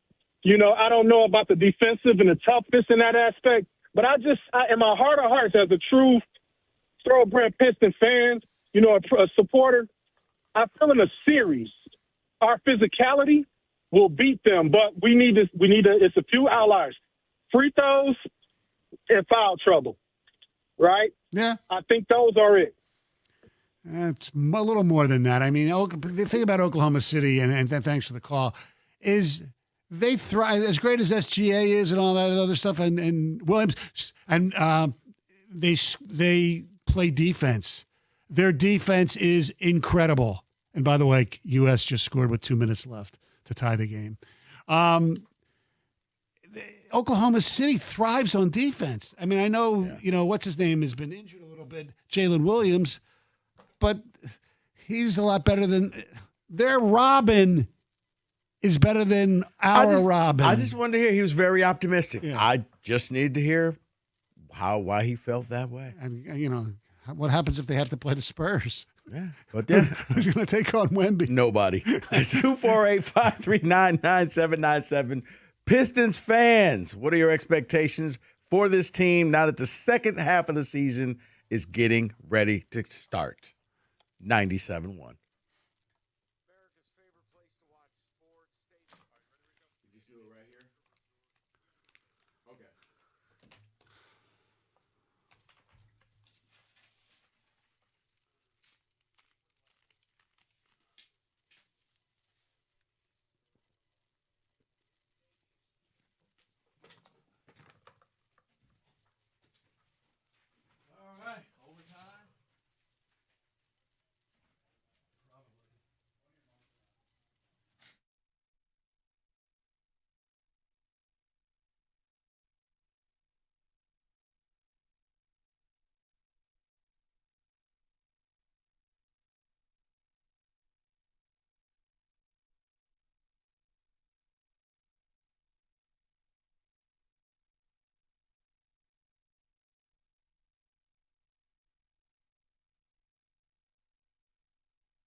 248-539-9797. Pistons tonight at the world's most famous arena, Madison Square Garden. They take on the New York Knicks on a nationally televised game on Prime. Who are the Prime announcers, by the way? I don't even know. Is Blake Griffin on the pregame show? I have no idea. All I know is you can listen to it right here on 97.1. And I assume, and you know what happens when you assume, but since it's a Prime game exclusively and not a FS1 or whatever we call that thing now these days, I assume that means it's George Blaha on our airwaves because he does the radio games when there's no TV. You know what? I'm going to leave you to that assumption because I don't know definitively. So. All right. So we're asking, importance of this game and more importantly, where are you with this team? Are they what their record says they are, as Dennis Green would say, or are they just a really, really good team? And which is fine. I just don't think they're the best team in the NBA. And by the way they acted at the deadline, I don't think they do either because Trajan basically said, well, we gotta win a home playoff game first. Let's go to Jay in Detroit. You're on 97.1. How y'all doing? Good. What's up, Jay? I just wanted to talk about, man, I think the Pistons really got a chance. I know we're young and everything, but they upside is looking great as long as we can stay healthy for the playoffs. This upcoming game, though, I'm not too worried. I think we got their number. They're playing for something now. You know what I'm saying? Yeah. So as long as we can compete and, do what we got to do, because I think when we played them the last time, we was out Durant or Stewart, and we still had their number. So as long as we just keep competing, I think they're good. Yeah, I mean, I don't think they had Cat in that game, did they? No, I don't think Cat played. And I think one of the other games, Josh Hart didn't play either. We can look that up. But yeah, I know. I was just looking at, I guess, OG Anunoby. He's questionable for tonight's game. So yeah, he's got a toe problem, I believe, is what I read. Let me ask you a question, Rico, because we have a blind ranking coming up at 3:45. Last night in college basketball, I'm going to look at the positive part of college basketball from last night, but turning it into a negative locally here. Darius Acuff Jr. Yeah, I was watching that. Scored 49 points, and Arkansas did lose to Alabama. He missed the shot at the end, and they had the rebound and couldn't get it in. Yeah, anyway, instead of just going for a regular dunk, he tried to do the exclamation dunk. Yes. And it bounced off the back of the iron to half court. Yeah. But my question is, and I should have looked this up to find out exactly how many years, but I know that Darius Acuff played at Cass Tech. Mm-hmm. I don't know if he played 2 years or 3 years, but I know he left high school early to go to a high school that allegedly had better competition somewhere in the country. I think it was in Arizona or maybe California, if I'm not mistaken. Mm-hmm. Now, this goes back maybe even further, but the one that comes to my mind is like Josh Jackson, right?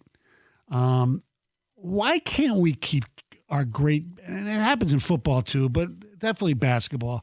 Why can't we keep our best kids here in the state? And I look, granted, Trey McKenna stayed here and went to St. Mary's, whatever. Yeah, I mean, you had Trey stayed here, you had Cassius stay here because it was easy Mr. Basketballs for them. Right. The reason why, Stoney, well, Cassius wasn't a 5-star. I mean, I don't know if Acuff was when he left either, but it sucks because at one point, because here's why.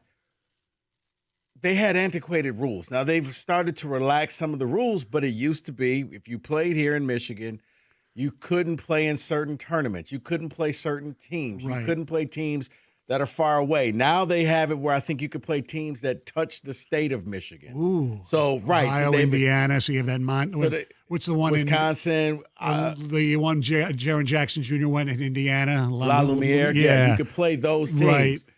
But it used to be you couldn't play any. So these kids know, I want to be seen. I want to be on some of those high school ESPN games. You'll never get that in the state of Michigan. So that's why they all up and left and went through. I remember Miles Bridges took off. He left from here. He went and played at some school in Virginia. Like, everybody took off and left. Like, the year that Cassius won Mr. Basketball, he probably would have finished third or fourth if all of those guys actually would have stayed here in state.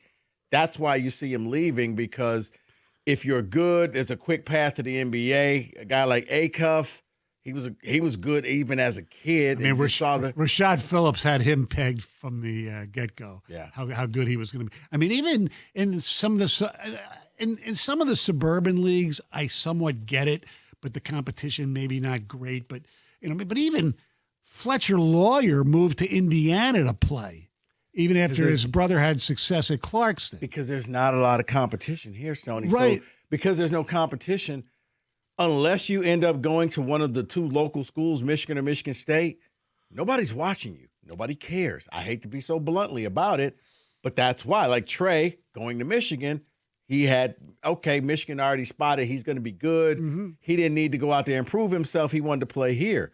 Cassius, Michigan State, same thing. But other than that, Stoney, if you're looking at our latest run of Mr. Basketballs, look at the schools that they're going to. That should tell you what the competition level is like in the state of Michigan when you're off to some D2 school or some low-level D1 school that, may upset a team in the tournament, and that's considered major for that university. I don't have the list of Mr. Basketballs in front of me, but I do know when I moved here and you had people like, Terry, Mr. Basketball used to mean something. Oh, Terry Mills, I remember. Mark Macon was a really good player. But the competition was great. But they get their competition in the summer anyway, because all those summer leagues, the Peachtree Jam and all that, all the college coaches go to that stuff. Right. So they get seen. Right, but with AAU, it's like, okay, either I'm just going to play in the summer and skip high school because you still got to go up against good talent. Stoney, if you go out there, Evan always laughs. He calls it the Macomb County Five, where you go out there and you dominate in a bad conference. Well, how good are you? Right. Really? You're not that good. It's we devalue teams and we devalue players when you don't play anybody. It's like, oh, well, hey, you're undefeated in the MAC. Well, it's the MAC. It's not like you play in the Big Ten. It's not like you play in the SEC. And then on the flip side, Kenny, SEC, you could have 3 losses. Well, it's the SEC, so those are 3 damn good losses. You don't have competition in the state of Michigan anymore. So that's why they leave. I love to hear. I mean, there's got to be. I know, especially now that NIL is getting more prevalent in high school, it's a little different. But man, oh man, it's just a shame that you see these kids leave high school. And it's not just basketball; it's football. I know we had kids. But basketball is a quicker right. Football, you still have talent. You still have team. Stoney, there used to be certain games in hoops you went to because, oh my goodness, this team's going to play this team. You had to get to the gym early. Especially in the PSL. Now, you get there when you get there. I mean, you want to take Bill? Yeah. Let's go to Billy. What's up, Bill in Clarkston? Hey, how you guys doing today? Good. Just wanted to touch on a couple things. My son actually plays high school basketball. He plays at Clarkston. Tonight's actually a senior night. Oh, nice. A couple of things that you guys had wrong. I'm not trying to nitpick you guys or anything. We are allowed to play teams farther than just the states that are bordering us. They've extended. Okay, they extended that. Okay.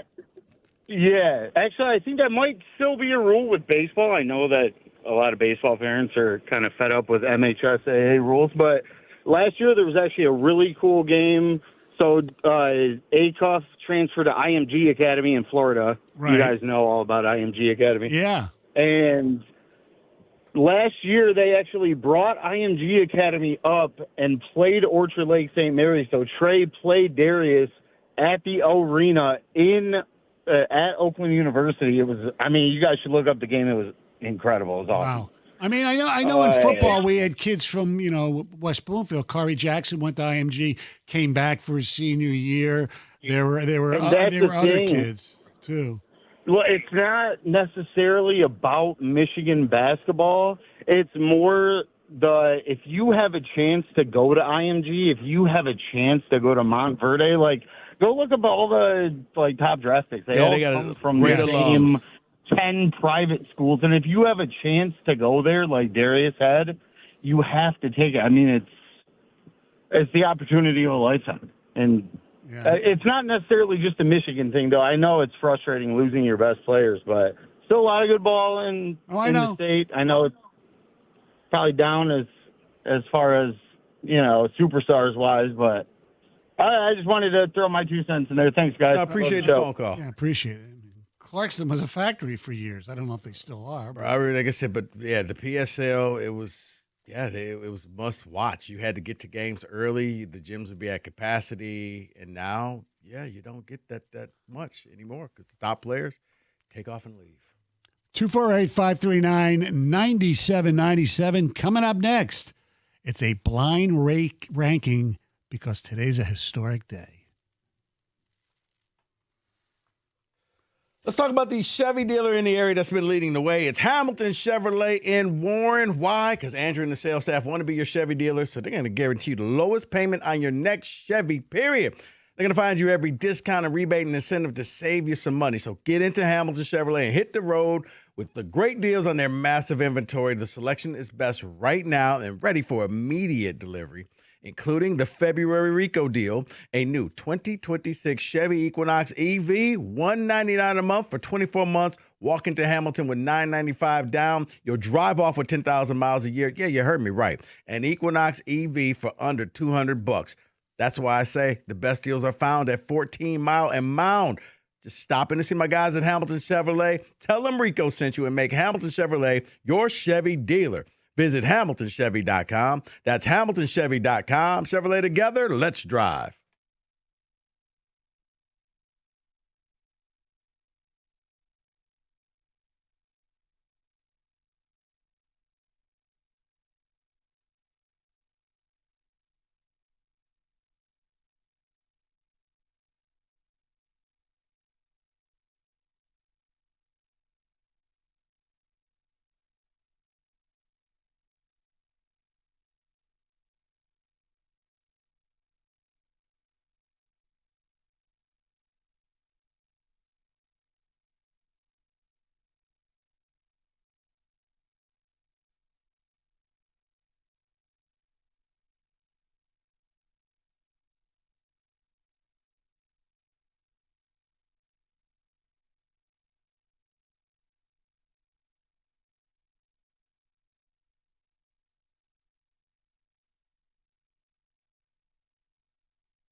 248-539-9797. Program adjustment. The blind rankings will be at 4 o'clock.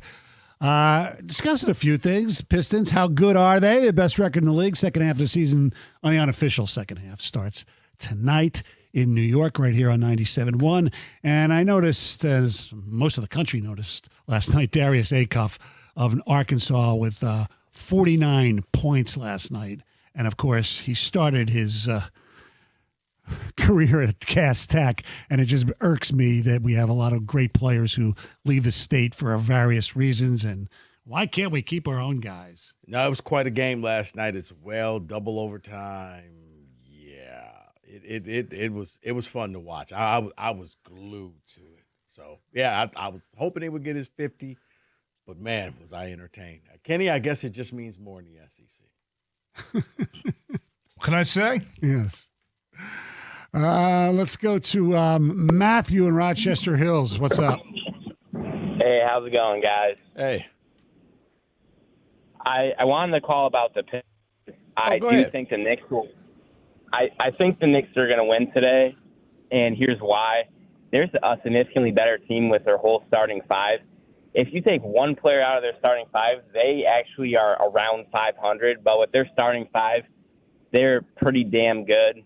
And they're at home. If they were to lose tonight, I think they would be frantic over there. That would really be demoralizing. As far as championship aspirations, do I think the Pistons will do it? No, but they sure as hell can. I think they should have done more at the deadline, but this team can absolutely get you there. You have defense. You have athleticism. You have the scoring depth, and the East is wide open. I really think they can hang with anyone, but next week's going to be a big ask. I'm going to the Thunder game, and then the Spurs, they play too, so it'll be exciting. Next week will be the big measuring stick. I think we'll get a lot of answers. Yeah, even it's a shame that Stewart's not going to be playing in those games, but yes, it will be, the Thunder and the Spurs in back-to-back home games, I believe. So, yeah, that'll be fun at LCA. I mean, I don't believe, and I could be wrong, so I probably should. Was Wemby hurt last year when they came in? I'm not sure. Stoney, I think he was, but you're right. I don't think because I don't think we've seen him yet. No, if I'm not mistaken. But that's a treat in its own. No, that just makes me angry because I know he should be a Piston, and because the NBA is trying to fight tanking. The Pistons, I'm going to sound like you. They didn't tank. The Pistons didn't tank that year. They were just horrible. They were just bad. Right. I hear people, well, maybe you should play a tournament to decide who's going to be the best team. They would have lost the tournament. Right. They were just a bad team that went out and tried. Yes. They just weren't any good. Right. And they won, I believe, a coin flip with San Antonio for a combination. And because they won the coin flip, if they would have lost it, they probably would have ended up with the number one pick. The thing that, look, Wemby was number one to begin with, okay? But the fact that they ended up fifth. That is where the NBA has to fix this problem because if you're a team, because it's almost, you know what, let's reward the teams that aren't tanking but just bad and say you'll be picked no worse than the third pick overall. Yeah. And that should have been the Pistons. Like, okay, if two other teams jump you, but really, if one jumps you, then you get the second pick, guaranteed, because you're the worst team. Right. So the worst that you'll have is pick number 2, because in that draft, there was a lot of, you missed out. You got pick 5, and the cutoff was after the top 4, it was what you got. I mean, could you imagine, could you imagine Cade and Wemby together? Yeah, anybody in Wemby. But yeah, Cade and Wemby with this team, yeah. I mean, obviously everybody wouldn't be the same, but yeah. But Cade and Wemby, I'm now sitting there saying, okay, well, you're probably looking at a team that, all right, whoever you face in the West, good luck with Wemby. Yeah. Andrew in Detroit. What's going on today, fellas? Hey, man. I think that if the Pistons win today, it will be great. I expect the Knicks to win because we're out of Durham and Stewart not playing today. So we don't really have anybody to deal with, the big men. But if the Pistons do win, that should definitely break the Knicks completely because even without our front court, you couldn't do anything with us. And my second point is, I've been saying for years, I've never understood why the state of Michigan can't keep their best players in house. Like, I get you guys, U of M got the quarterback, but they had to pay him way more than the other schools was willing to pay him to get him to come here. Right. And it just seems like the state, Michigan State don't recruit heavily within the state of Michigan, and you see these other players who from Michigan go to other schools and be great players and become sometimes great pros. Well, no, Andrew, I think that the two schools recruit them, but what you find Right. out is a lot of times with high schoolers now, when they're doing the 7-on-7 camps or you're doing AAU basketball, you start hooking up with players all across the country, and you guys start talking about, hey, what if we all play here? You kind of saw that, I don't know how old you are, with the Fab Five. Yes. Where, hey, Now, what if we all go to get that. Michigan so you got kids from Chicago to come here? I get that, but at the same time, I'm 39, so I'm old enough to remember Fab Five and everything like that. But what I also remember is the fact that what I really see is, if Michigan is supposed to be such a blue blood organization, kids from the state of Michigan should want to come and be a part of their organization, their program. But I don't see it.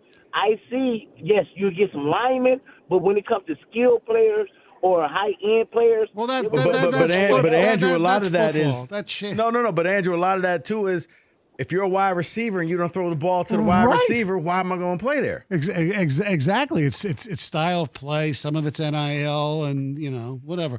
And the whole blue blood stuff doesn't really work as much as it did back in the day. All right. 248-539-9797. There's 15 minutes left in overtime. Nope, and it is over. The United States have just scored a goal to win it. A backhander. That trickled Goodbye, in. Canada. Whoa, Canada.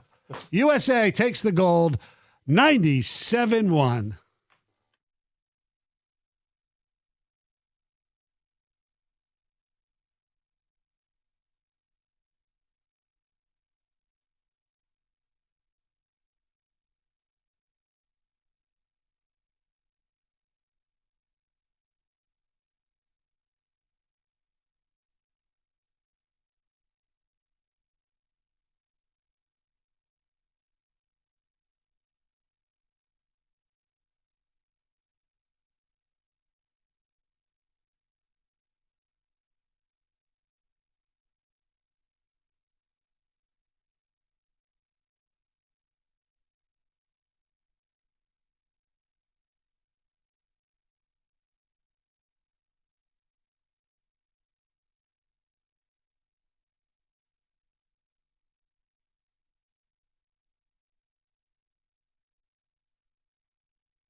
Do you know the timestamp?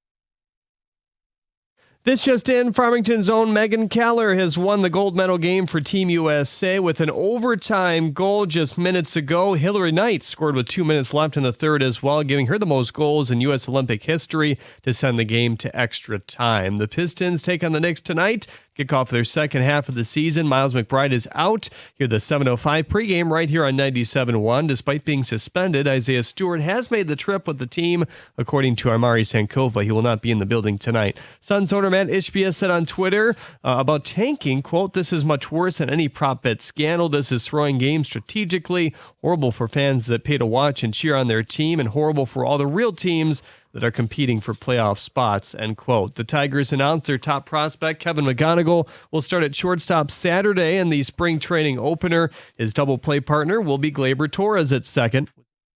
The Tigers eventually unveiled their new alternate uniforms that they've been teasing. The home version features the traditional Old English D, but an orange base, while the road uni is dark blue with an orange Detroit script.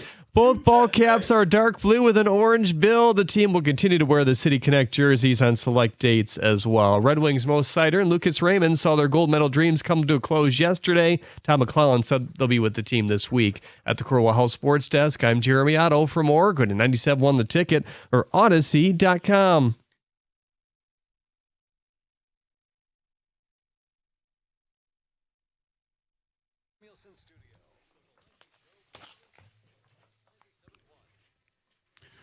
Today is a historic day, by the way, not because I'm Stoney. He's Rico. Mike is out. The Hatchet Man is out. Kenny Cott and Jake back behind the glass.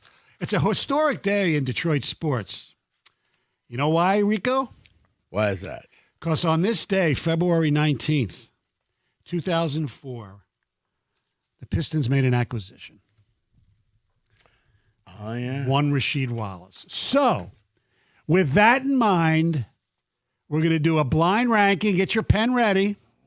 We're going 12. I have 12 here because I couldn't edit myself very well. Oh, boy. Okay? Because there's a lot of better ones than I thought. You can do a whole different one, by the way, on the worst ones. But Top blind 12. rank, Top Rico, 12. the top 12 trades in Detroit sports history this century. Okay, and I'll say what I'm calling the trade, and I'll say who the people were traded for. All right, Rico, how about this one? Prince Fielder traded for Ian Kinsler. Okay. When they got Prince Fielder. No. Oh, when they traded They him traded away. him for Ian Kinsler. When they traded him. They got rid of the contract. I remember, yeah, that's after he was like, we got kids or something. I'm going to put that low. I'm going to go 10. Okay. All right. Fair enough. How about this one? This may be one of the more recent ones. The Detroit Red Wings trading a number 1 pick, a minor leaguer named Donovan Sabrango and Dominic Kubalik for one Alex DeBrincat. I'm going to put that at 5. No, 6. 6. I had a feeling 6. Okay. Next up, let's go to the world of baseball. Actually, we did a baseball one already, but we'll stick with it. I hate doing these because you always know, God, I'm going to regret this. The Detroit Tigers trading popular Curtis Granderson and Edwin Jackson in a 3-way deal, but the Tigers ended up with Daniel Schlereth, Phil Koch, Austin Jackson, and Max Scherzer.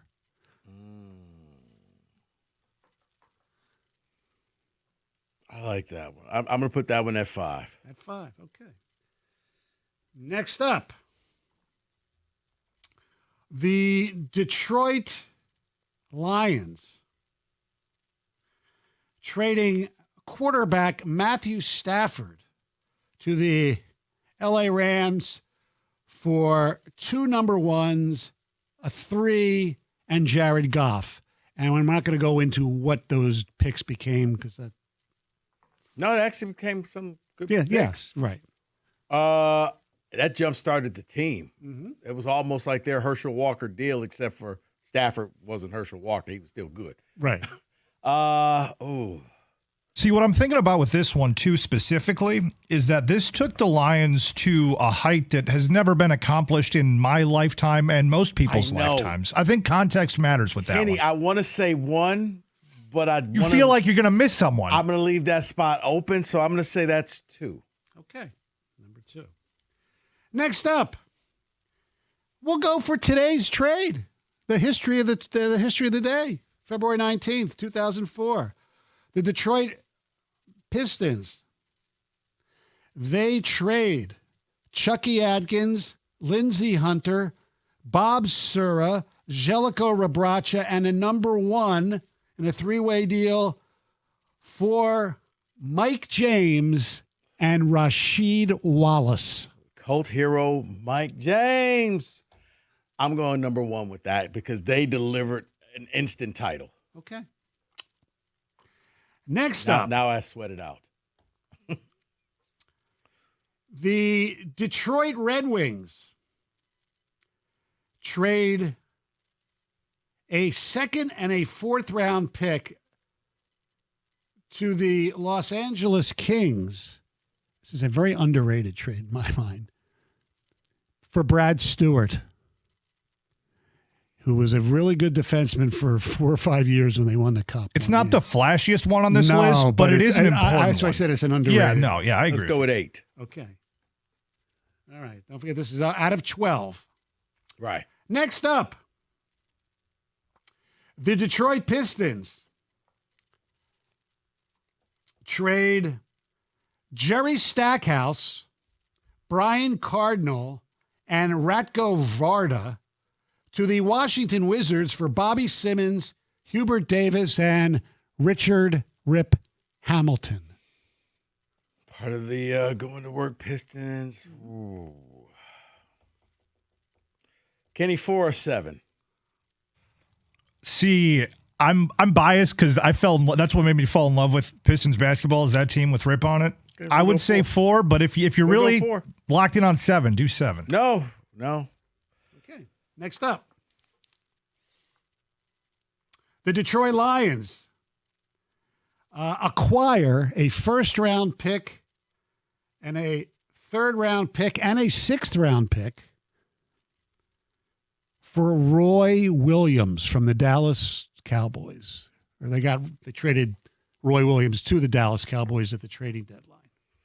Those picks, by the way, if you care, became Brandon Pettigrew, Derek Williams, and Aaron Brown. I was going to say, what did those picks turn into? Because I think that kind of Yeah, we're going to go ahead and probably put that at the bottom. Okay. So there's 12. Okay. All right, next up. The Detroit Tigers trading Austin Jackson, who we mentioned earlier, Willie Adames, and Drew Smiley in a 3-way deal for David Price. I remember that day. It was like, wow, did that just happen? Mm-hmm. And you just knew they were about to win the World Series. Mm-hmm. This is why I'm glad you picked that 4 slot, because that actually resulted in a championship. He won a championship, Rip Hamilton did. Yeah. David Price did not. Yeah, I'm going to go Price, 7. 7, okay. So we have left, 9, 11, 11 and 3. And 3. I just hope there's one worthy of 3 now. Okay. Oh, there is. Oh, there is. There definitely is. All right. Speaking of trades that did not lead to a championship, unfortunately, the Detroit Tigers traded Cameron Maben, Andrew Miller, Blake Bladenhop, Frankie De La Cruz, and Mike Rabello to the Florida Marlins for Dontrell Willis and Miguel Cabrera. Miggy and Dontrell. Thought that was going to win it all. Kenny, I'm going to give that 3 and pray to God that it's. Am I missing something hockey-wise? You're probably missing something every sports-wise. Okay. This game is meant to have a rake just split you right across the nose. So, Okay, yeah, no. So we have 2 left, correct? Yes. So we have 6 and... No. You know what? No. Kenny, I'm going to hold out hope that there's one better. I'm going to put that at 9. I don't know, man. Miggy. You can't switch. No. Okay. All right. Whatever you want, man. Your all list. Right. Okay. All right. He already switched. Miggy's at 3. Okay. Next up, we have 2 left. Both led to championships. Oh, I knew that was going to happen. The Detroit Red Wings traded Slava Kozlov and a number 1 draft choice, a first-round pick, to the Buffalo Sabres for Dominic Hasek. I'm sorry. That's my bad, Rico. I forgot the time frame. I forgot all of it. That's my bad. That's an easy top 3. Sorry about that, buddy. One of the best goalies ever in hockey, like top 5 of all time. That's 9. That's the rake. That's 9. That sucks so That's bad. the rake. That's not. Hey, DeBrincat was much better. So we have which one's left? 11. 11. Oh, boy. The Detroit Pistons acquired Chucky Atkins and Ben Wallace for Grant Hill. You know, these lists that we've been doing, we've been doing really well with them for a very long period of time. Yes. Very little error. Well, this is tough. I mean, This is tough. Well, the Roy Williams was legitimately 12th. I would move Stafford from 2, the golf, all of that. Yeah. Hasek would probably take the spot at 2. Miggy would move down. Ben Wallace would go up. Yeah. Hasek might be 1. He won 2 cups here. You're right. Yeah. Although he didn't play in the finals. Well, he was a contributing factor for most of that season. And then he sucked against Nashville, and they put in Osgood. Osgood won the cup. Yeah, okay. So, from the bottom up, 12 Roy Williams for a 1, 3, and a 6. Okay, and further, this is blind rankings, people. Rico, this is your official rankings. Blind rankings. 11, Grant Hill for Ben Wallace and Chucky Atkins. 10, Prince Fielder for Ian Kinsler. 9, Dominic Hasek for Slava Kozlov and a number 1. 8, Brad Stewart for a number 2 and a number 4. 7, David Price for Austin Jackson, Willie Adames, and Drew Smiley. 6, Alex DeBrincat acquired for Donovan Sabrango and Dominique Kubalik and a number 1. 5, the Tigers trading Curtis Granderson, Edwin Jackson, and they get Daniel Schlereth, Phil Koch, Austin Jackson, and Max Scherzer. 4, Rip Hamilton acquired with Hubert Davis and Bobby Simmons for Jerry Stackhouse, Brian Cardinal, and the great Ratko Varda. 3, the Tigers trading Cameron Maben, Andrew Miller, Blake Bladenhop, Mike Rabello, and Frankie De La Cruz for Dontrell Willis and Miguel Cabrera. Number 2, Jared Goff, and 2 number 1s and a number 3 come here for Matthew Stafford. And you have number 1 on the anniversary of the trade. The reason we did this blind ranking today, because today, February 19th, 2004, the Detroit Pistons traded Chucky Atkins, Lindsey Hunter. Oh, excuse me. They traded Chucky Atkins, Lindsey Hunter, Bob Sura, Jelko Rabracha at number 1 for Mike James and Rasheed Wallace in a three-way deal. Those are your blind rankings, best trades in Detroit sports history this century here on 97.1.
By the way, the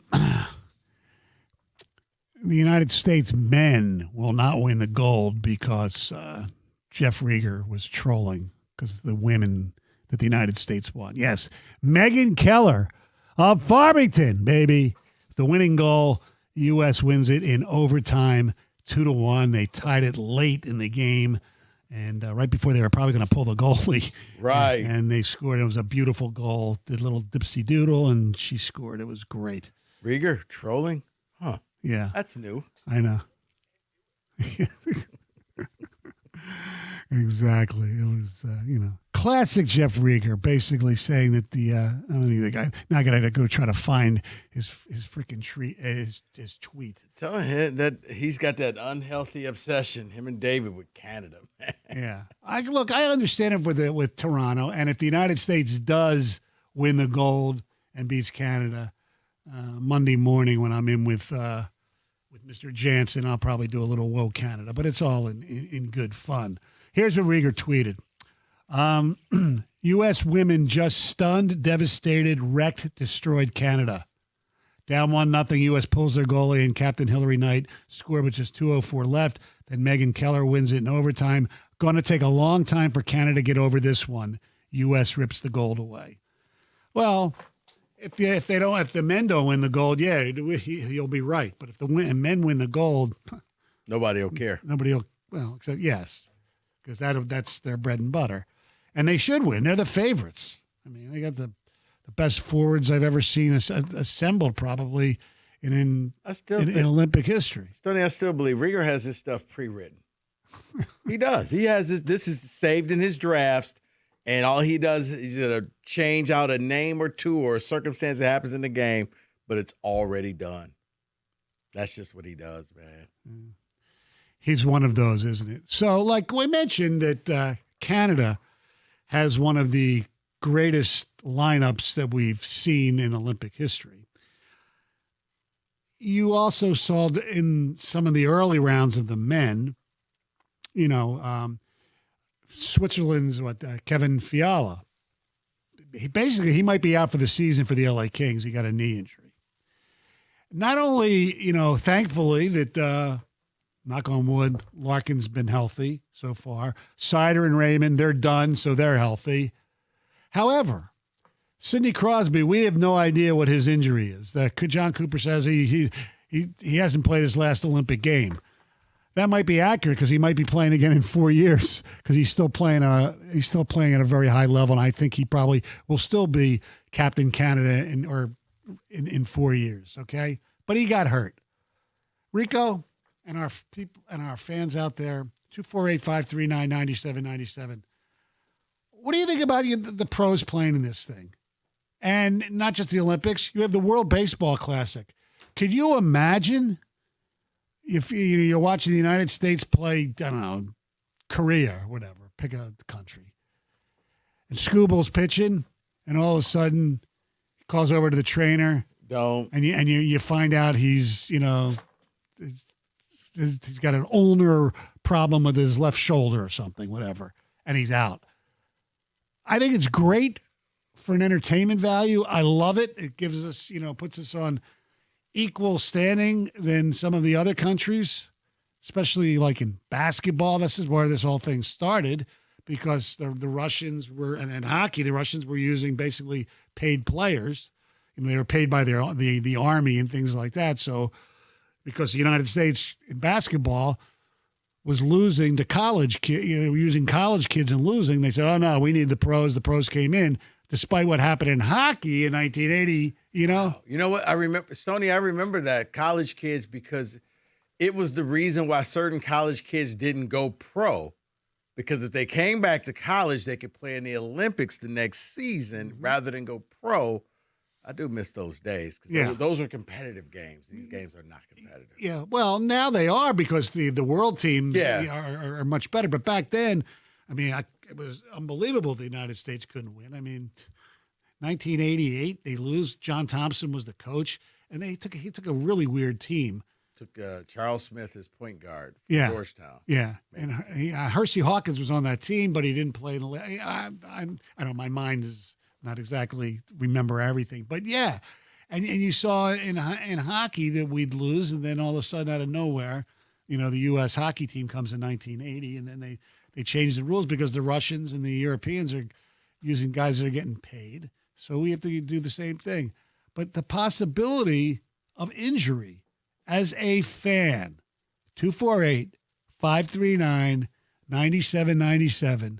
Are you okay with your favorite players, your team of for lack of a better term, a Detroit sports team playing in the Olympics, the World Baseball Classic, what have you? I'm going to be very hypocritical. I like watching top talent play. Best on best, they call it. But I don't like it when it's a player that affects your team for the simple reason of I don't want to see an injury. So if the injury happens to somebody else's team, double bonus because maybe you win and that player is going to be out for the season, so that helps your team. I know, not a popular thing, but I don't I don't want to see Scooble playing in the World Baseball. I don't want to see any of that. I'm not down with that. It's like because you don't want that freak injury to happen, and now what was supposed to be a fun event is now, oh, we lost this guy for the year, and the season hasn't started yet for a meaningless game, a game for pride. Really? And especially the World Baseball Classic, because let's be honest, most people in this country don't give a rat's ass, as Mick Cronin would say, about the World Baseball Classic. Right. But now, I don't see kids crying, if the United States doesn't win the World Baseball Classic. Now, what you miss by not having your pros play was that iconic Ohtani versus Trout showdown. that's what I said. It's fun to watch. Right.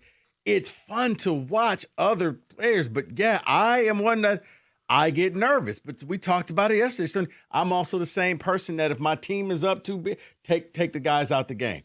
Don't need anybody getting injured. Let's just go ahead and let the bench go in there and play. So I'm hypocritical when it comes to that. I love watching other teams and other star players. I don't need to see mine. So, Rico, let me ask you this. I don't know the answer to this. Is Acuna Jr. playing for, Dominican? I don't even know where he's from. I don't know. I'll look and see. Because you're a Braves fan. Especially a guy who gets injured frequently, right? Yeah, you know what? He shouldn't play. Hey, Ronald, you missed your flight. No, I didn't. You missed your flight. He's been confirmed to play for Team Venezuela in 2026.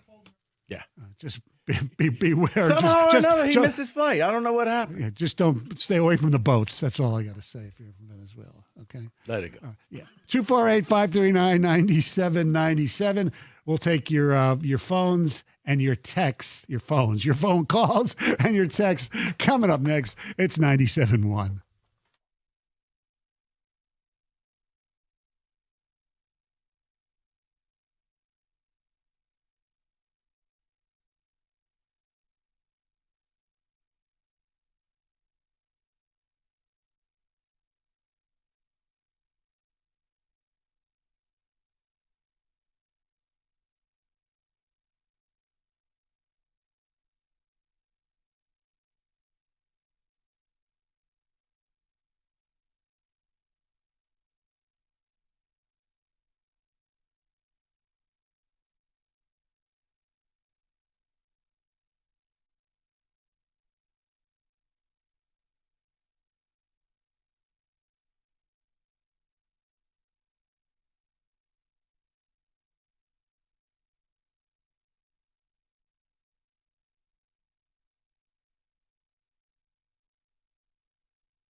Mr. Cott, do we have any texts? We do have the text communications.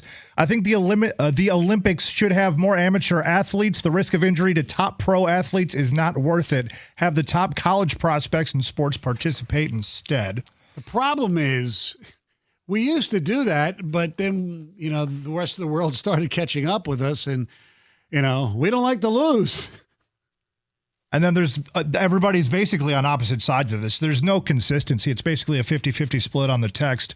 If it's not best on best, there's no point. Totally fine with it. That's kind of where I think I am with it, boys. Yeah, I the hockey's been great. I thought the basketball people like Wojo, hate Kevin Durant so much. Kevin Durant won the Olympic gold for the United States, and not the last Olympics, the one before that. I mean, it's all fine and well until your guy goes down. Yeah. Well, didn't Paul George, his horrific injury came in like an Olympic exhibition game, if I'm not mistaken, because it was during the summer when he crashed into the basket support. His first injury, his first of many. I was about to say, he's been injured a lot. Yes. Let's go to Detroit. Steve, what's going on? Hey, what's up, guys? How's it going? Good. Hey. All right, so I think the players don't care what the fans think. I think this is more of a pride thing, if that makes any sense. You got to think about it like this ain't the NFL, the NBA. These are some of the toughest guys, you know what I mean? They're playing for their country. So whether they get hurt or not, I don't think they care. Well, the NBA is the same way. I mean, why would you not say the NBA? They're playing. They're pros risking injury playing for the United States. True, but it's more easier to prevent getting injured in the NBA games. The All-Star weekend, whatnot. They're not playing as hard as these guys are. All right. So yeah, All-Star weekends. Yes. Yeah, All-Star weekend. You could throw that in there. I was kind of looking at stuff that was a little more competitive, like the Olympics or the World Baseball Classic. Well, I bring that up because remember they just made the world versus us. You know what I mean? Us basically. And I want to know what you guys think is. How do you think their mindsets are comparing, say, the Stanley Cup to, winning the gold? You know what I mean? That's a great question. I gotta think that it's the cup first, I would and then think a gold so. medal. The gold medal. The best way, it's almost like a side hustle. It's your other job. It's not your main job. You appreciate the money you make, but you know that this job is my bread and butter. This is how I pay I the think rent. it's a lot closer than you think, Rico, in hockey. Really? Yeah, I think you're right that I think the Stanley Cup is definitely 1A, but I think 1B, I think they're right there. For the United States and for the North Americans. Yes, for the North Americans specifically, because the biggest knock on European players from, Don Cherry back in the day and some of the others was, the cup doesn't mean as much as, the Olympics. And some of the players would say the same thing. And let's look at it like the way that the sport is covered, especially in Canada. I'm pretty close with the Canadian coverage of hockey in general. I listen to a lot of podcasts. I watch their national stuff. They care so much about this. This is the biggest deal to them. Now, this might not be as big of a deal as it is to us, which is why Rico probably is under the opinion that, it's there's a bigger gap. But for Canadians specifically, they care so much about this. Oh, I know.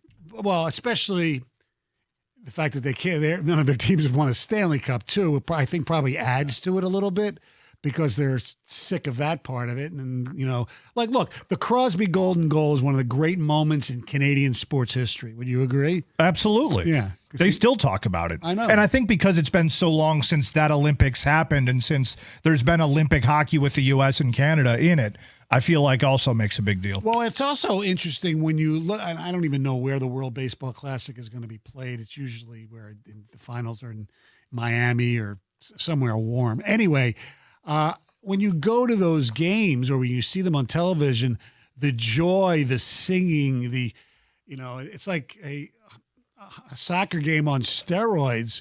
They love their country, their fans. I mean, I bet you ask there are probably some players from Venezuela, the Dominican, wherever, Japan, Korea. that winning the World Baseball Classic might mean more to them than winning the World Series. The way they celebrate this stuff. I mean, it'll be interesting to find out. But, like, God forbid something would happen to Scooble. I mean, seriously. I mean, I remember when Mickey played there, he played one when he was in his prime. You sat there saying, just don't get hurt. Like, how devastating would it be if you saw one of those pitching injuries where he's throwing it and his arm doesn't go all the way forward, the ball goes way off to the right, and it's not even it's just one of these dramatic, tragic injuries that puts him out for a couple of years. It might make us might make him want to re-sign with us, though. You never know. Simon, you're on 97.1. Hey, how's it going? Good. Hey, so my opinion on this is a little bit different. I'm from Germany, and like you have your clubs that play in different sports and all that, but then World Cups and Olympics is just so big for national pride for everybody there, and it's the same thing in all of Europe and almost all the world. And I get it that NBA and hockey is not as big in the rest of the world, but those events are actually the ones that show the world the sport. And I think it's just, if not the best players of the U.S. play, it's getting boring for watching sports like, hockey or so, where you don't send the best guys. That's why also, some other teams win usually, like Canada is really good these days, and always has been. Right. Well, they do send their best players. Right. Well, it's interesting that, you mentioned, Germany. I mean, I assume the fans over there, the fans of, Bayern Munich, you win that league. What's it, the Bundesliga, whatever it's called? I can't pronounce it correctly. But you care more about the World Cup than your team winning, that, correct? Absolutely, yeah. The World Cup is number one. We also have the Europe Cup, which is also pretty big. Right. Yeah, World Cup is just, top notch. So that coming up here in the U.S. is crazy for me. Sucks that it's nothing local. Closest one is Toronto, but Are you going?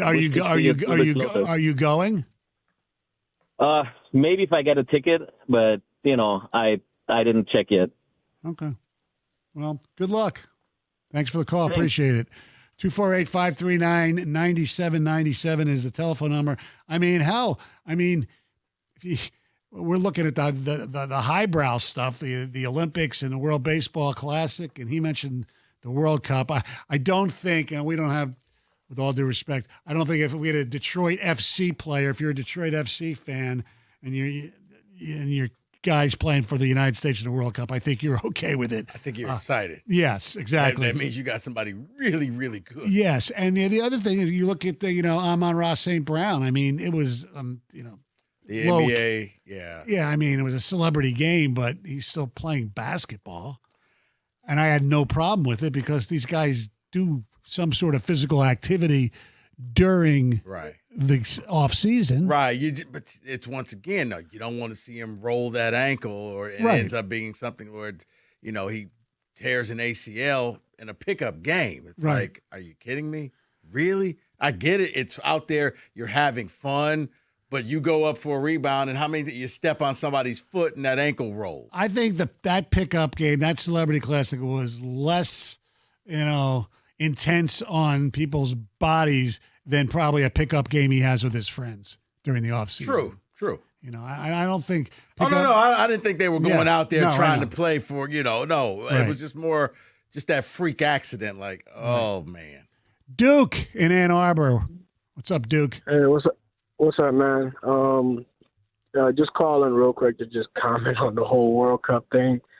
It just kind of baffles me. Like, even some of my friends here, it just kind of baffles me how they just don't realize how big the World Cup is. All right, so I'm originally from Senegal, Africa, and my country made it to the World Cup. This is, we're pretty good, I'd say. We're top 12 in the world.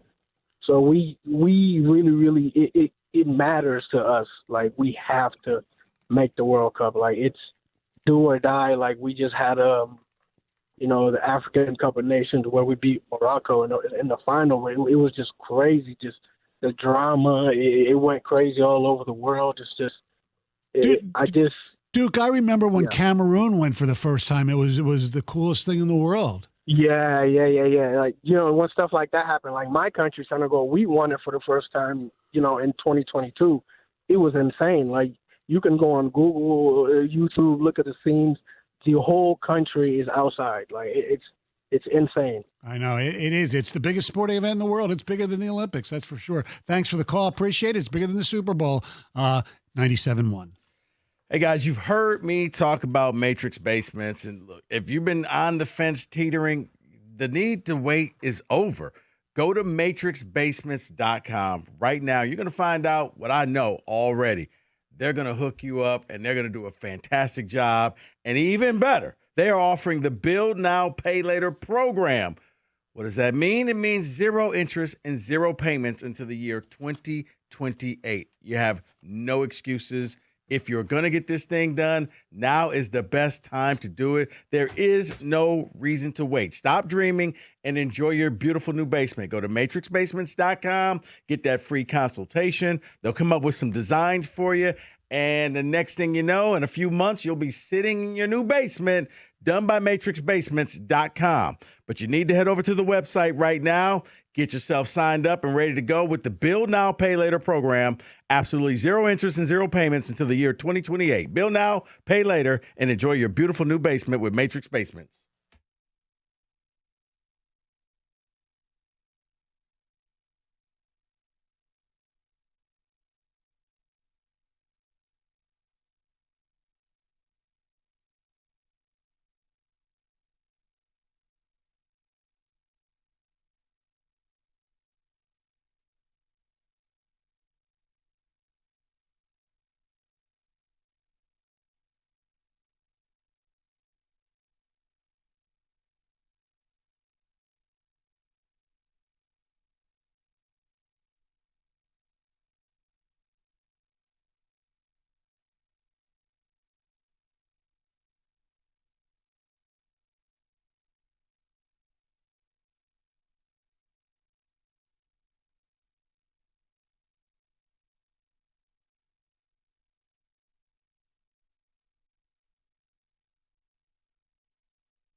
Thank you very much, Mr. Jeremy Otto. We got Kenny Cott back there. David is off. Jake is back there as well. And Mike Valenti is off. Rico Beard. And I am in for Mike Valenti. I am Michael Steven Stone, the 19th. All right. What's going on? How's everybody doing today? Good. All right? Wait, you said the 19th. I don't know. I'm just making up numbers. Oh, I think I said I was the 8th yesterday. I don't Okay. know. I'm just making stuff up. I should probably start listening to you more often. Yeah. Well, actually, you're probably better off if you don't. You know. Anyway, as Jeremy Otto mentioned in the update, the Detroit Tigers have unveiled what has been rumored for a while, alternative jerseys. And I believe that leaves the New York Yankees as the only team not to have an alternative jersey, with the exception of the City Connects. I think you have to have a City Connect. I think that's the law of the land. And for years I was saying, you know what? Good for the Tigers. They're not doing it. The Old English D is one of the most iconic logos in all of, not just baseball, in all of sports. When you travel around the country and you see wearing a Tiger hat with the D, people know where you're from, where you're representing. You see it in movies, TV shows. Absolutely. And the road jerseys, not that much. I like the real old school ones they had, where the gray, where it's where it just said Detroit in block lettering. But what they've done now is they have one for the home, and you can see them all over the websites, including our own at 97 The Ticket. The home is orange. Now, it does still have the Old English D on it, thankfully. And the road is the road. The dark blue with the script Detroit on it. Yes. When I saw it, I would looked at them and I like the orange, but I like the color orange a lot. It reminds me of, because I had a jersey like that like years ago. It was a batting practice jersey. Mm-hmm. And I was like, okay, that's kind of cool. That's what the orange one looks like to me. Not a big fan of the dark blue one. Like all the hype, and it was just like, okay. Because like you, I like the gray with the block Detroit across it. I always thought that was kind of cool. That jersey and the old white with the Old English D. But like I said, I like the orange one. The orange one with the Old English D on it. That one's okay. Yeah, that's okay as well. But the good thing about the blue ones is you don't have to see them in person because they're road jerseys. Okay. I like them better than the City Connect. I'm not a big fan of most of the City Connects, and it's maybe just old guy, whatever. But because baseball, more than any other sport, it's like, reeks with tradition, and maybe the fact that they're trying something different and trying to make the game more appealing to the youth and, the way we are today as far as, speed and clicks and things like that. I mean, they did a great job of, with the shot, the pitch clock and things like that.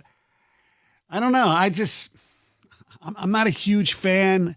The orange ones, they look okay, but when I see them, I see like spring training jerseys. Yeah. That's what they look like, because all these teams wear, different stuff for spring training. So they're only going to wear them, I believe, on specific home games, probably on Fridays, I believe. And the City Connects, which were Fridays, are now going to be Mondays. So, wow. The City Connect ones were the ones that I was just like, wasn't a big fan of those. But I know there's some in other cities that are way worse. Like people are in Boston, they have pretty tradition too. And those are like those bright yellow things. It's like, whoa. Yeah. It's like, how is this anything like your team color? I'll give them credit. Like for these two uniforms, it's their colors. So I like that I can look and say, okay, that's the Tigers. A little Houston Astro-y, but. Yes. I was like, okay, but you know what? It's the Tigers. But yeah, like the City Connects is like, that's not your colors. Or like you said, with Boston, like that's not your colors. No. So not a big fan of that. But it got us to wondering something here. Yes. Because look, there's always been alternative uniforms that you've loved, or there's been uniforms that you've hated. So the question that we're asking the people, 248-539-9797, what's the best or worst alternate uniform of your favorite team? Because everybody had that one, when they wear that uniform, yes, I love it. It could be the all blacks that the Lions wear. It could be. Ugh. You're not a big fan of the all blacks? No, not at all. I even like the blueberries more than I like the all blacks. So you like the blueberries? I like them more than the all blacks. Really? Yes. See, I kind of like the all blacks. When they started, the first time they revealed them was like, the Roy Williams years, Well, see, that's a different. It's different though, because with the helmet and all of that. The helmet is great. So, but yeah, I'm talking about like the jersey. I didn't even think about the helmet. I mean, like for the Lions, the best combo uniform is when they go all whites. They go, I guess, the Stormtrooper look is what I like. Yeah, there you go. See, to me, 248-539-9797. To me, when you talk about the Lions, when they wear their throwbacks, and I believe you would count throwbacks as alternatives. Day? Yes. Nothing on them, just blue, just no logo on the helmet. I remember the first time I saw that it was dark blue. They were great. I wish they were even a little darker, but. Yeah, the gray helmet. See, I like the Thanksgiving Day silver, uniform whatever, gray, yeah. The first time they did it. And then each time it progressively was like, okay, give me something I like. But the first time it was like when Barry Sanders, I remember watching him in it, it was like, all right, this is kind of cool. This is kind of cool. No logo, no nothing like that. Yeah. It's still kind of cool. To me, it's Thanksgiving. That should be their Thanksgiving uniform every year. And sticking with the Lions, it's not the uniform, but it was the helmet. It was the helmet that they had last year, and I guess it was a one-off. Right. Where it was the Mustang helmet, where it was the lion with like the Mustang logo incorporated in it. Okay, I like that helmet so much, Kenny. It is hanging up on my wall. No, you? Yes, I love that helmet. Wow. For all the people calling you a hater. Right. Not possible. No, I'm with you. That helmet was elite. It was so sweet. And they were like, no, we're never going to wear them again. I'm like, what? Why? Those helmets, love those things. But what is the uniform combo that you absolutely loved? Or you know what? You're just like, yeah, I just can't. Pistons, hey. Well, they've had so many over the years. I'm glad David is not here because I can't do the teals. I've never been a big fan of the teals. Well, don't you worry because I'm here and I also love the teals. That was going to be my answer to this question. I'm a big teal guy. You know what's actually better than the teals from that era?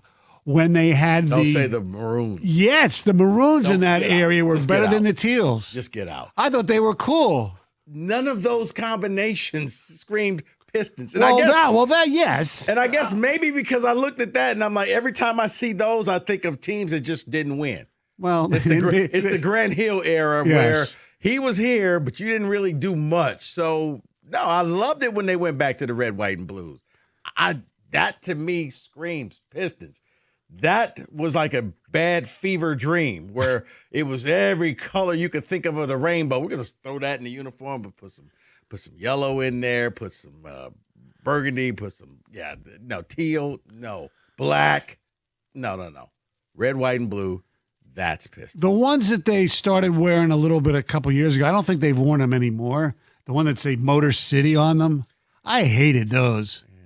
The Pistons have had so many. The ones that they have now, their City Classic or whatever, the City Connect. Yeah, they're pretty good. They're pretty good. Then they had one year they had green ones. I said, wait a second, this is the Celtics? What's going on here? Yeah, because they did it for St. Cecilia's. So yes, the cream ones were really cool. I thought when they did the cream ones. But even the black jerseys that they have now, I really don't like. When they say DET on them, right?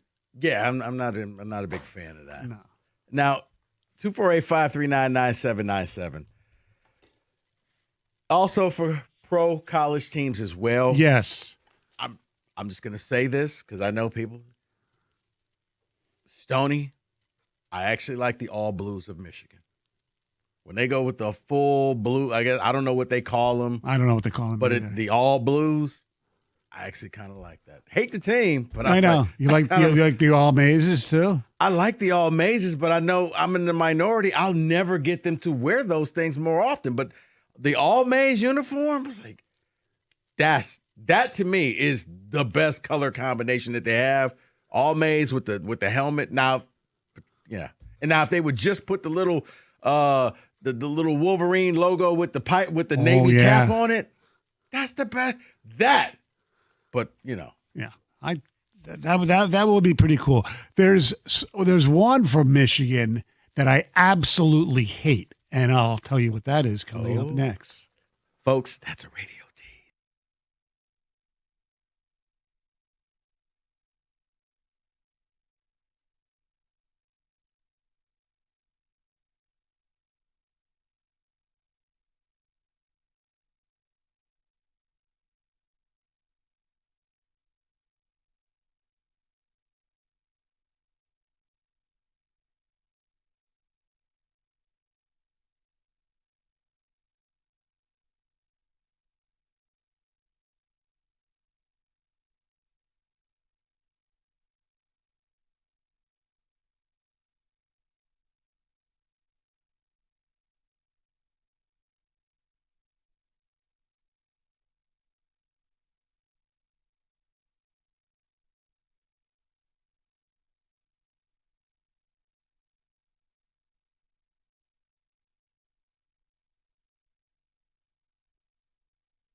Brought to you by Moran Buick GMC. You might know this newest Olympic gold medalist.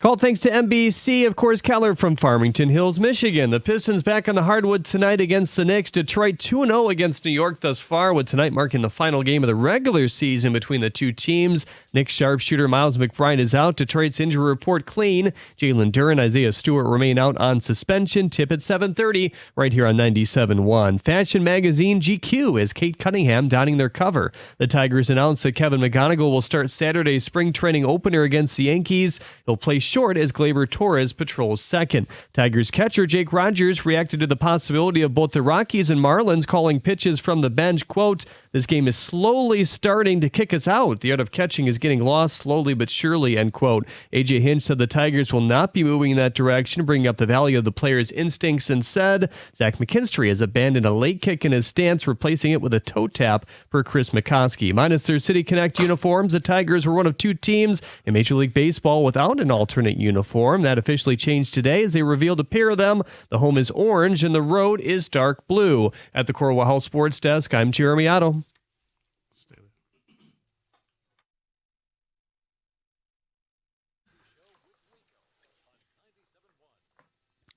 All right, Jeremy Otto. Yep. You have a beef? Is it a beef with me or a beef with the reporting? Well, maybe both.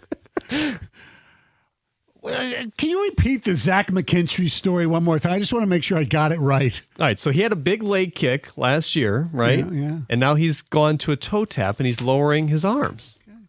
Didn't think that would be an update, but I know mean, it's just a 10-second little spring training bit. Best shape of his life.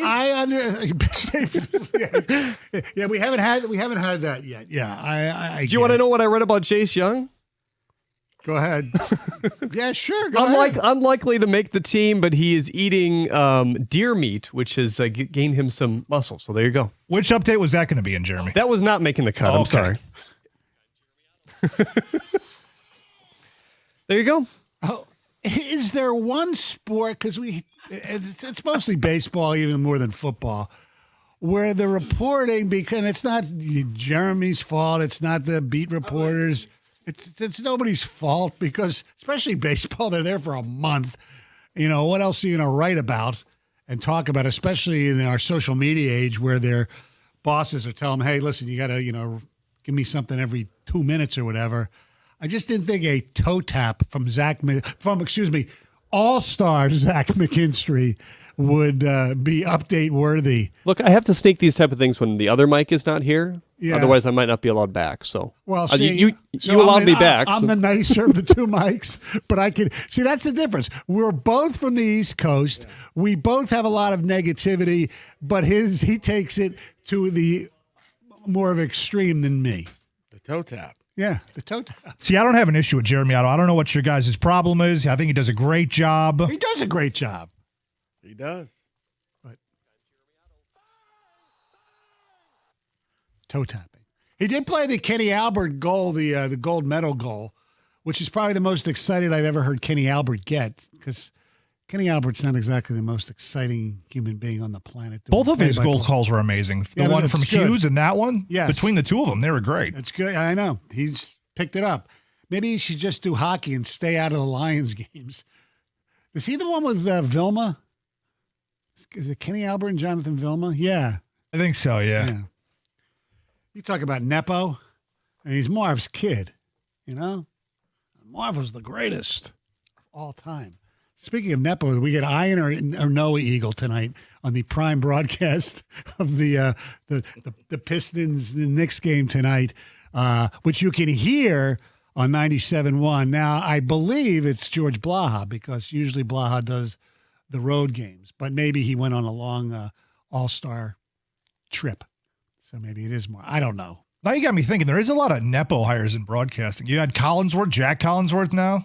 Yeah, exactly. Who I don't think is any good either. Right. Yeah, I guess they figure, well, it's the kid, and the kids have been hanging around all this time, and I'm going to give him a shot, and maybe you'll sound like your dad. And well, usually, and I'm going to say usually, the kids actually do have to start somewhere and work their way up. They're not just like... Okay, by starting somewhere, okay, I'm going to set you here for like 10 games, and then we'll bring you up to the majors. Well, it took a while, I believe, for, Joe Buck started doing some minor league games, and then he started doing some Cardinal games with his dad after his dad retired. But see, I don't think that Joe Buck wasn't part of the Nepo baby.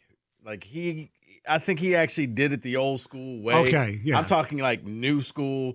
Oh, you had a famous father who was an announcer? Well, then you could take his place. Here's a job for you. Right. You're welcome. That's how I feel about certain athletes. You went to broadcasting Syracuse? too. There you go. You're in. Yeah, I know. It's a good thing Costas doesn't have any sons that went into broadcasting, or does he? I don't know. But they would be in. That's why it's like, really? Is this guy really that good? Or is it just he had a famous father? Yeah. We can do blind rankings of Nepo babies one day. Nepo baby blind rank? Yeah. I like that. Yeah, too bad Keith Jackson didn't have it. Well, I guess it would be his grandson by now. But probably, yes, probably, yeah. Keith was great.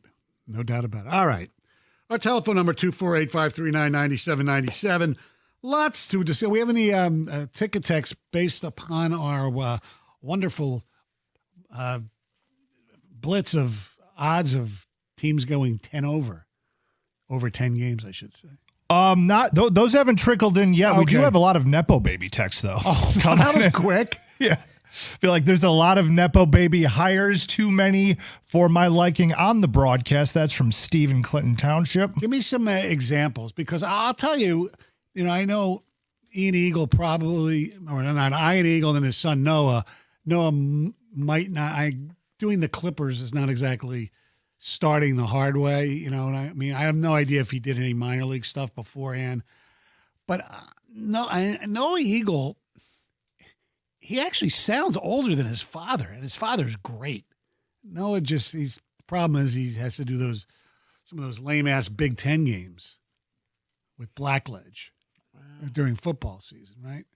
That's how he has to pay the bills, I guess. Yeah. It's all part of the contract I guess the Big Ten's through Fox, so I'm sure he makes money doing this, don't he? But I just always laugh like, is this guy really that good? If his last name was Smith, would he have the job? Probably not. Probably not.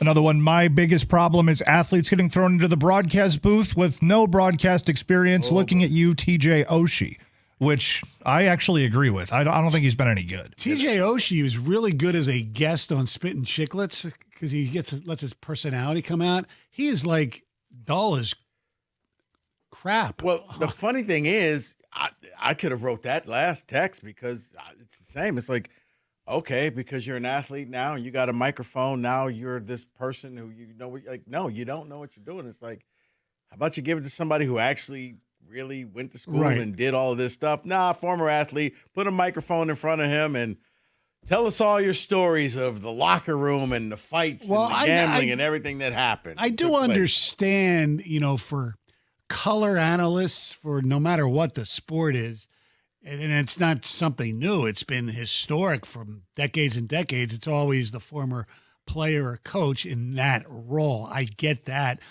Some have no experience whatsoever.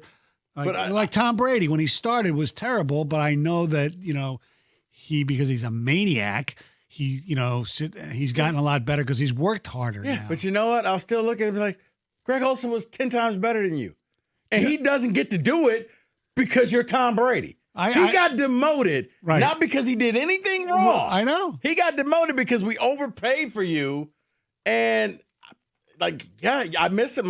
I wish you would get better games, but now he doesn't. I have a friend of mine in Philadelphia who is the only person I said, Philip, you're the only person I know who can't stand Greg Olsen. I said, Greg Olsen's good. He goes, he doesn't shut up. He talks too much. I love Olsen. I said, I think Greg Olsen's really good. Look, Romo was good when he started, and he's gotten progressively worse. Yeah, I don't think Romo puts in the homework anymore. I think he just kind of, hey, I'm Tony Romo. Which game is this now? Who are you covering? Okay. Yeah. Dallas and Philly. All right. I got some story. Let's go. I know some people make fun of some of his I like Collinsworth. We're going to stick with football here for a second. But he's done it for years and years and years. It was a different era when he started. But all those guys, the former players, that's where they start. They learn. The irony of all ironies is when the former players get on the podcast and they talk about people who criticize them. Oh, the media, blah, blah, blah. Like, hello, idiot. You're part of the media right now. Yeah. You're criticizing yourself, but you're not smart enough to get that just yet. I understand. We'll keep this slow for you, and maybe you'll learn it in the next level class. But, the media, blah, blah, blah. Like, hey, idiot, you're part of the media right now. Yeah. So I always just found that funny. It's always a crapshoot with athletes, too, is because you look at, first of all, Tony Romo getting worse is, I don't know how you get, usually if you're in the booth long enough or if you're behind a mic long enough, you just naturally get a little bit better, a little bit better, a little bit better. I don't know how he's gotten worse. Kenny, I think I can answer that for you. It's like anything. He started off and after a while, you have to keep working harder to get better and better, and you can't sit on your laurels, whether it's sports, whether it's anything. If you just sit back and be like, well, I was good a few years ago, so that's good enough, you'll get passed by. Well, I think he was so good and different when he first started, but, calling out plays. Nobody really ever did that before, could sit there and say, this is what they're going to do. And I think he basically feasted on his own meal and just, I'm so good, I don't have to do anything else. Mm-hmm. That's what he did. Yeah. And he certainly wasn't that good. I mean, some of the guys they put in the NBA now, it's like, really? I mean, some of them have good personalities, but they're not analysts. I mean, Carmelo and Blake Griffin, and, Blake Griffin at least tried to be a comedian at one point.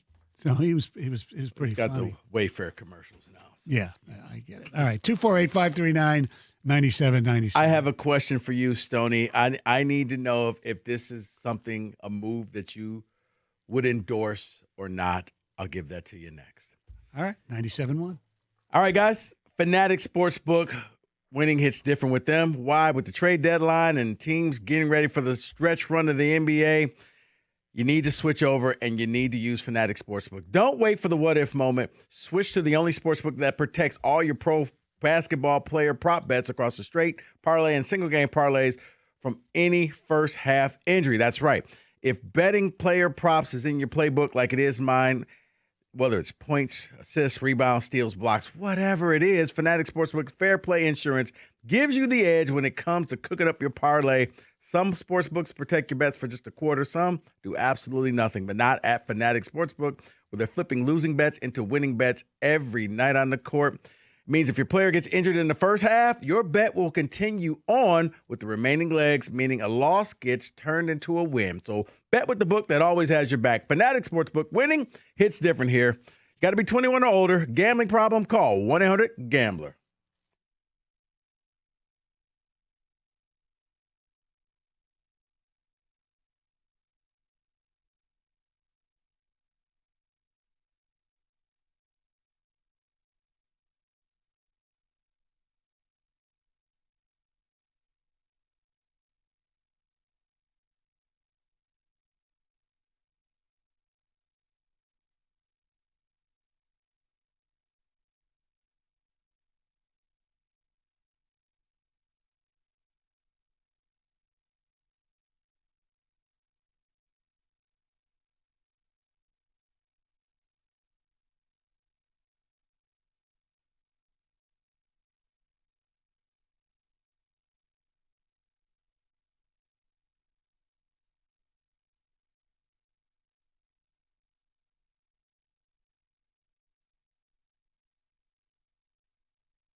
$97.1. Rico, you said you had a question for me.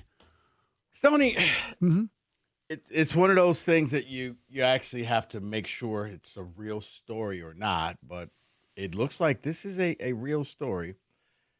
The Chicago Bears may be the latest team to move and actually play games in a different state, not their own. Like New York Giants and Jets actually play in New Jersey. New Jersey, yes. Looks like the Chicago Bears will be moving just outside of Gary, Indiana, and they're going to be they had a meeting today in Illinois, and I guess some people walked out. I guess so. It never really took place. The Chicago Bears may be on the move to Indiana. Doesn't seem right. No, it really doesn't. But like you said, I mean, they've put up with it in New York, New Jersey for a long time. And look, it's from what I understand, where the Hammond, Indiana is basically 25 minutes or 25 miles from Soldier Field. So from that part of the Bears fan base, it's not that much of a difference. So you're looking like the Palace here. Yes. Or Pontiac. Right. As opposed to like when the Palace was at the Palace, it was, 25 half hour from Flint. But it was like an hour or so to Ann Arbor and Ypsilanti in those areas. So, look, you can't make everybody happy. I think it's just they're the Chicago Bears. They'll still be called the Chicago Bears, but you kind of want to think that if you're going to build a new stadium, there's got to be a place for it to be in Chicago. And if not Chicago, does it make a difference if it's in Illinois or Indiana, if it's still the same amount of I guess, do you see this as a long-term thing? I mean, a long-term solution, or is this trying to get the taxpayers in the city to just pony up the money, or are they really going to pack their bags and go? Well, I think they're going to try to use it as a threat to stay, and if they don't pony up, they're gone. I mean, you remember, Rico, because you grew up here, that they tried, the Lions tried to negotiate with, I believe his name was Eric Walker, the mayor of Pontiac, to try to do some upgrades to the Silverdome and like have legitimate suites. I mean, they had suites, but it wasn't, keeping up with the times, to actually spend a lot of money and upgrade the Silverdome, even if it meant less seats, maybe another, deck of suites, so to speak.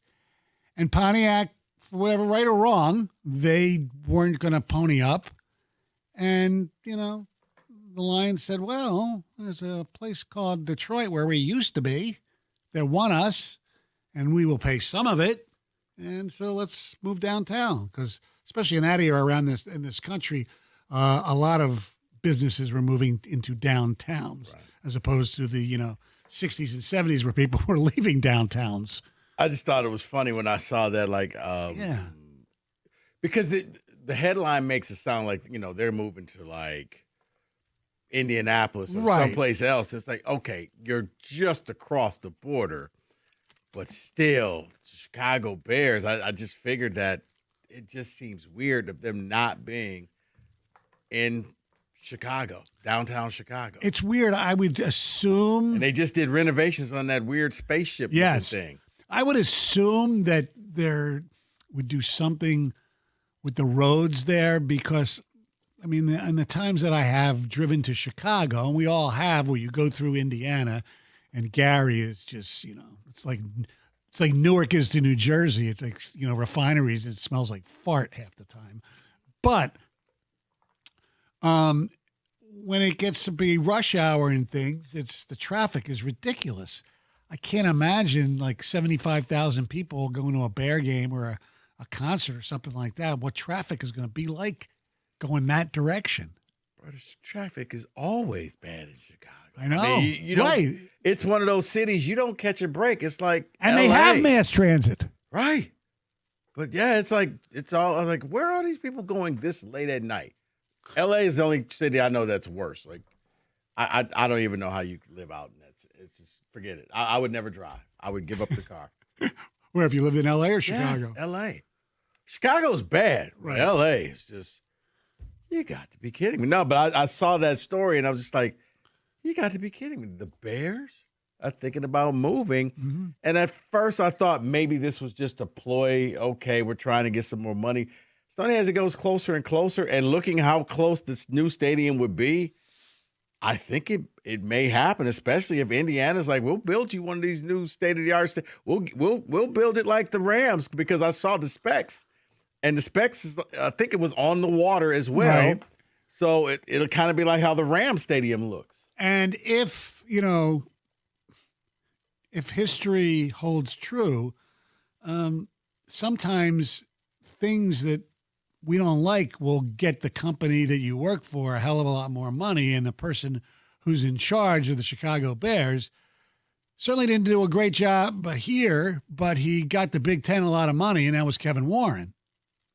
And Kevin Warren is the president of the Bears. Yeah. So I'm sure financially he's doing a good job with that, because he did a good job financially with the Big Ten Network and all that stuff, right? Yeah, he struck the deal that made all the money. Yes, indeed. Let's go to Richmond. Ken, you're on 97.1. Hi, guys. I'm sure you guys have driven around the Chicago area. There's no 25 minutes anywhere around Chicago. And, I mean, I worked the west side of Chicago, like Naperville, Lisle, high-end district, whatever. It would take me 3 hours to get from there to the Michigan border. Wow. So if they're going to move to a Christmas story town, you know, it's... Well, Ken, let's say this. Not 20, maybe 25 miles away. Not because miles don't equal minutes in certain cities. Right. But those 25 miles on Chicago streets and freeways, you know, 80, 90, 94, whatever, it takes forever. What they might have to do, Ken, is set up places like they did here for like the, Ryder Cup of the U.S. Open, set up a place in Illinois, like near Chicago, where they just have massive amounts of shuttle buses. Well, and they're, call it mass transportation. ZL's not going to go to Hammond. Right. Their mass transportation is good in the city. And there's in Naperville, in Lisle, there are stops for, mass transit, so you don't have to drive downtown. Yeah, they're right. The mass transit doesn't go out to Indiana, does it? No, it goes west. I mean, I could see them moving to, like I say, the west side of Chicago. Right. That's where originally they wanted it. I thought it was all going to be like where that old Arlington racetrack was in Arlington Heights, right? Right. So, like I say, I that would be more like Detroit moving to the Palace, or, well, not so much the Silverdome, but yeah. Anyways, I could see that, but to move to Hammond, Indiana, there's nothing between, around Gary, and it's old industry. I don't know. Yeah, I think it's a serious thing, but I don't think it's going to happen. I don't know. As it gets closer and closer, they can't wrap this thing up, and I'm sure the politicians in Chicago, somehow or another, either they stay put, Sony, or I could easily say, you know what, we'll deal with a new set of people, and we're going to go to Indiana, because Indiana would love to have them there. Now, as Ken said, logistically speaking, yeah, you're right. You're thinking, okay, because here 25 miles on the freeway equates to about 25 minutes. Yes, sometimes quicker. Not there. That's one of the reasons why I don't like L.A. A buddy of mine picked me up from the airport. He was 10 miles from the airport. Right. It took us 45 minutes because I kept putting it in the maps, and I was like, why does it keep saying we're going to take 40? He was like, because it's sit back and relax. You're going to be in this car for a while. Right. Like, you live 9 miles from the airport. Besides the product, why do you think the UCLA games at the Rose Bowl, people don't go? It takes too long to get there. It does. There is no easy way to get to the Rose Bowl. No, none. It's like there's one. It's like one lane basically. Or go through lanes. The little city. Yeah, it's. You're right. It's why I'm like. I mean, the tailgating area is cool as hell, in the park and all that. I've been to enough Rose Bowls. And unfortunately, they can't tear it down because it's iconic. But right. Yeah, it is. It's out there. You know what the Bears should do? They should just move back to Wrigley Field, where they used to be before Soldier Field. Actually, Northwestern plays games there. That's right. You remember? Maybe they go there to the new Northwestern Stadium. Yeah, but then won't see it enough. But you remember, when Soldier Field was being renovated, they played for was it a year or two? Definitely 1 year. I don't know if it was two. In Champaign. Yep. At Illinois. That was the Marty in the Wind game. Was in Champaign. He took the wind in Champaign. It was. No, you're right. But no, I mean, Northwestern's got that brand new state-of-the-art facility, maybe they pony up and go there. Let's go to Craig. You're on 97.1. Hey, first time, long time, guys. Appreciate it, Craig. Hey, I'm all for it. The Chicago Bears fans are miserable. Let's make the drive long and suck it, Ben Johnson. Go Detroit Lions. Okay. I see what you're doing. That's Hey, classic. let them have a long drive home next time we're there, and we beat them. That's classic. That's Okay. classic. I was wondering where he was going with that. Okay. Let's take one more before we do some blind rankings. Let's go to Rick. You're on 97.1. Rick. I'm sorry. My bad. What's up, Rick? Can you hear me now? Yes. Oh, yeah. Hey, so I'm a Bears fan living in Detroit. Personally, I'm okay with this because we have the commuter train there in Michigan City, which I think goes right through Gary and Hammond. So if they had a spot there close to the stadium, it'd make it a lot more convenient for me to go to the games. Would it be able to go both ways, though? Yeah. The commuter train starts in Michigan City and goes back and forth, so you can take it right downtown. Oh, okay. So I could just drive to Michigan City, take that to Hammond, and then just take the train back to my car in Michigan City. All right. Well, Make it a lot easier than driving all the way downtown and parking and dealing with all that. yeah, I've never been in Soldier Field, but parking just does not look like it's fun at Soldier Field. What is fun is blind rankings, and it's a historic day in Detroit. We'll celebrate with a blind rankings based on that coming up next, 97.1.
Today is a historic day, by the way, not because I'm Stoney. He's Rico. Mike is out. The Hatchet Man is out. Kenny Cott. And Jake back behind the glass. It's a historic day in Detroit sports. You know why, Rico? Why is that? Because on this day, February 19th, 2004, the Pistons made an acquisition. Oh, yeah. One Rasheed Wallace. So, with that in mind, we're going to do a blind ranking. Get your pen ready. We're going 12. I have 12 here because I couldn't edit myself very well. Oh, boy. Okay? Because there's a lot of better ones than I thought. You can do a whole different one, by the way, on the worst ones. But Top blind 12. rank, Top Rico, 12. the top 12 trades in Detroit sports history this century. Okay, and I'll say what I'm calling the trade, and I'll say who the people were traded for. All right, Rico, how about this one? Prince Fielder traded for Ian Kinsler. Okay. When they got Prince Fielder. No. Oh, when they traded They him. traded away. him for Ian Kinsler. They traded him. They got rid of the contract. I remember. Yeah, that's after he was like, we got kids or something. I'm going to put that low. I'm going to go 10. Okay. All right. Fair enough. How about this one? This may be one of the more recent ones. The Detroit Red Wings trading a number 1 pick, a minor leaguer named Donovan Sabrango and Dominic Kubalik for one Alex DeBrincat. I'm going to put that at 5. No, 6. 6. I had a feeling 6. Okay. Next up, let's go to the world of baseball. Actually, we did a baseball one already, but we'll stick with it. I hate doing these because you always know, God, I'm going to regret this. The Detroit Tigers trading popular Curtis Granderson and Edwin Jackson in a 3-way deal, but the Tigers ended up with Daniel Schlereth, Phil Koch, Austin Jackson, and Max Scherzer.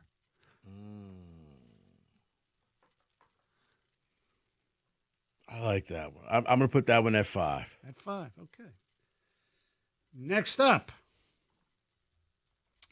the Detroit Lions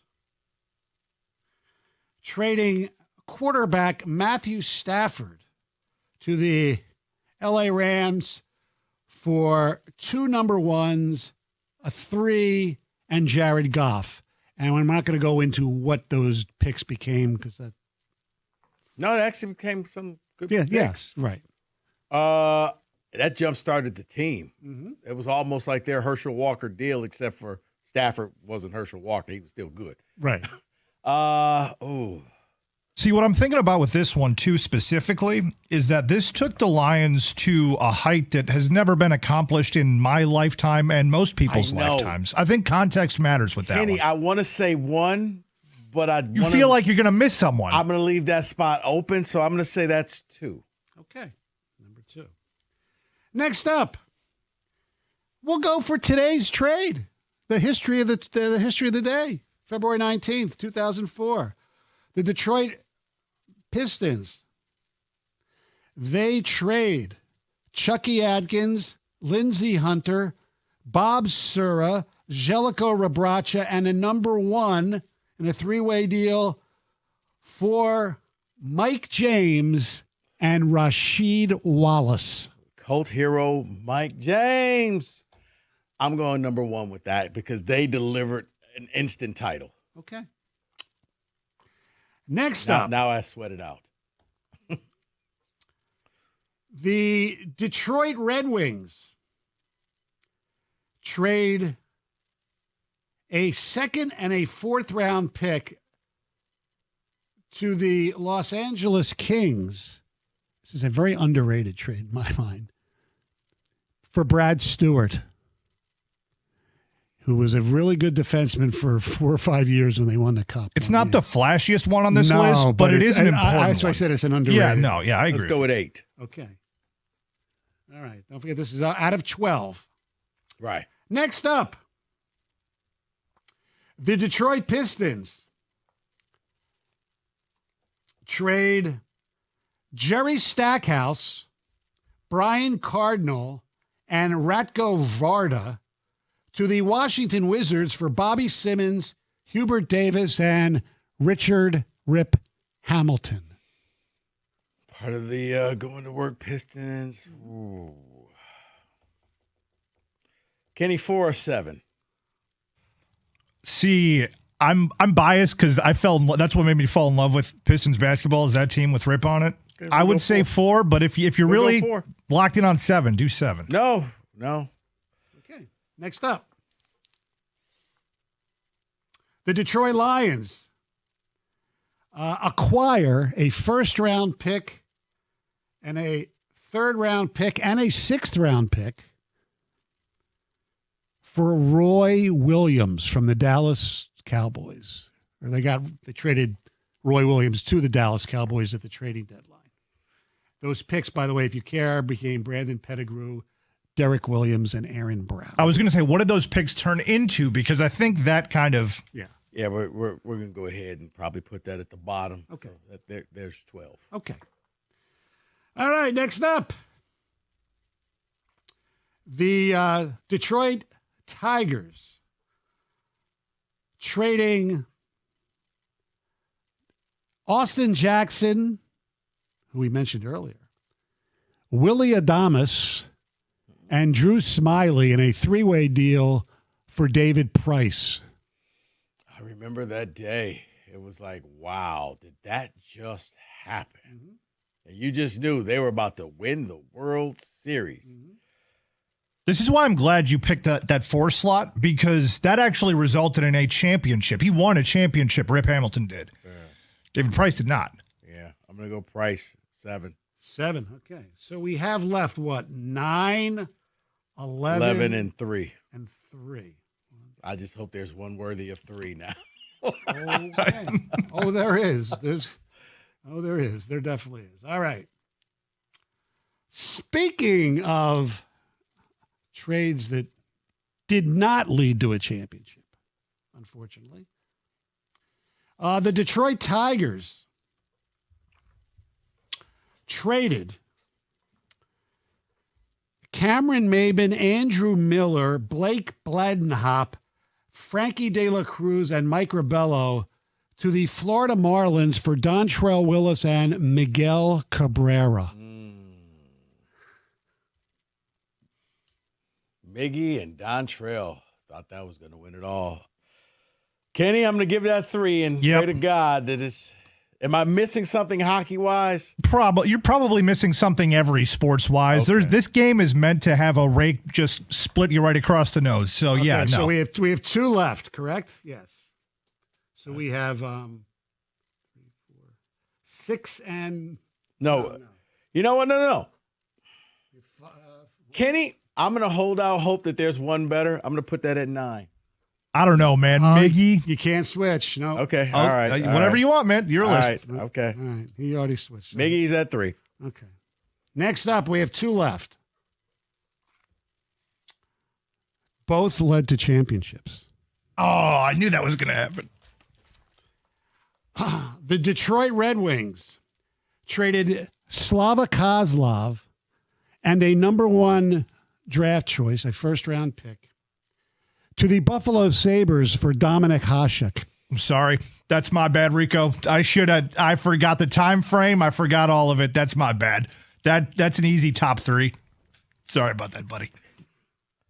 One of the best goalies ever in hockey, like top 5 of all time. That's 9. That's the rake. That's 9. That sucks so That's bad. the rake. That's not. Hey, the Brinket was much better. So we have which one's left? 11. 11. Oh, boy.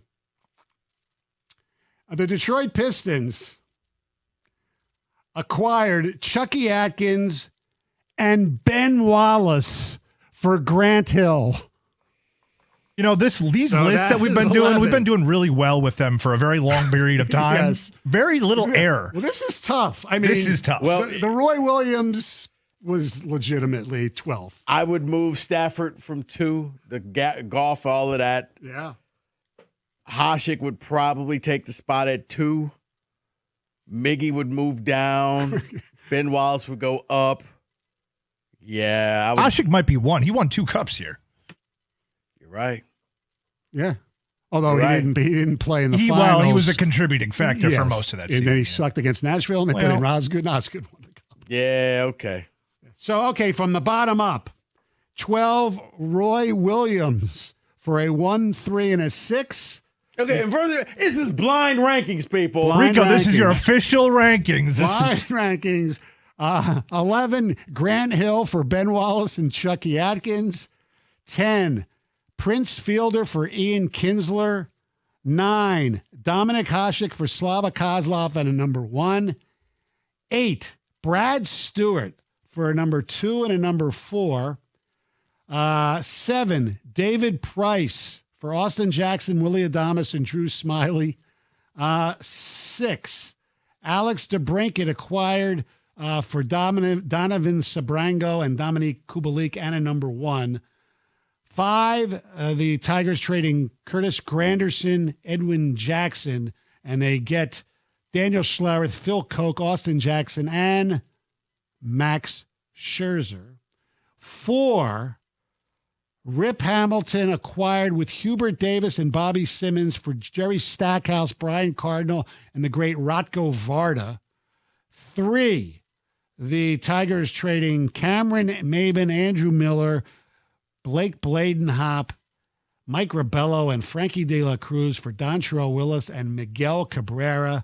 Number 2, Jared Goff and 2 number 1s and a number 3 come here for Matthew Stafford. And you have number 1 on the anniversary of the trade. The reason we did this blind ranking today, because today, February 19th, 2004, the Detroit Pistons traded Chucky Atkins, Lindsey Hunter. Oh, excuse me. They traded Chucky Atkins, Lindsey Hunter, Bob Sura, Jelko Rabracha at a number 1 for Mike James and Rasheed Wallace in a 3-way deal. Those are your blind rankings, best trades in Detroit sports history this century here on 97.1.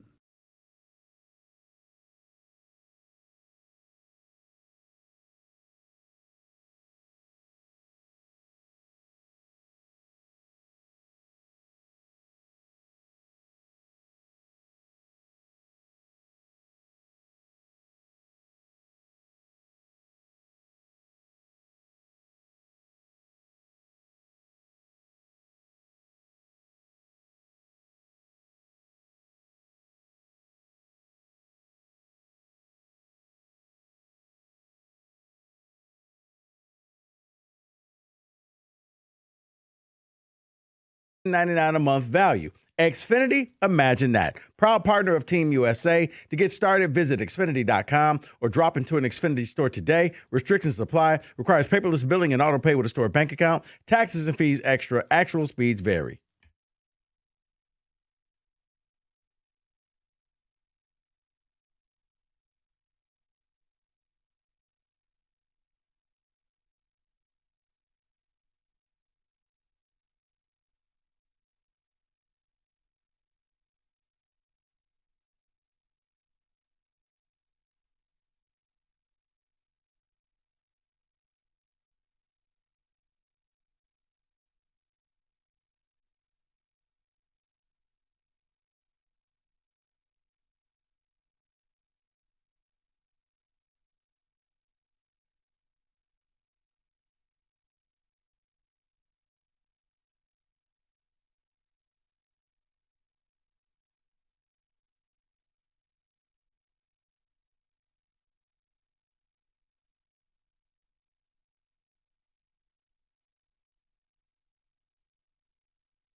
Today is a historic day, by the way, not because I'm Stoney. He's Rico. Mike is out. The Hatchet Man is out. Kenny Cott.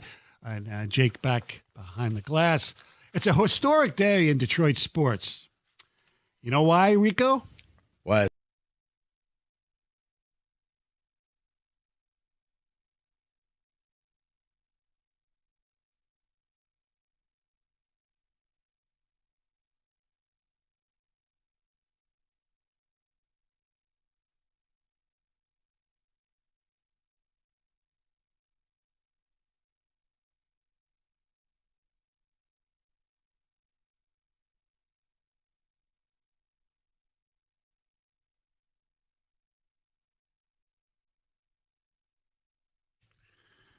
Two 248-539-9797. That is the telephone number.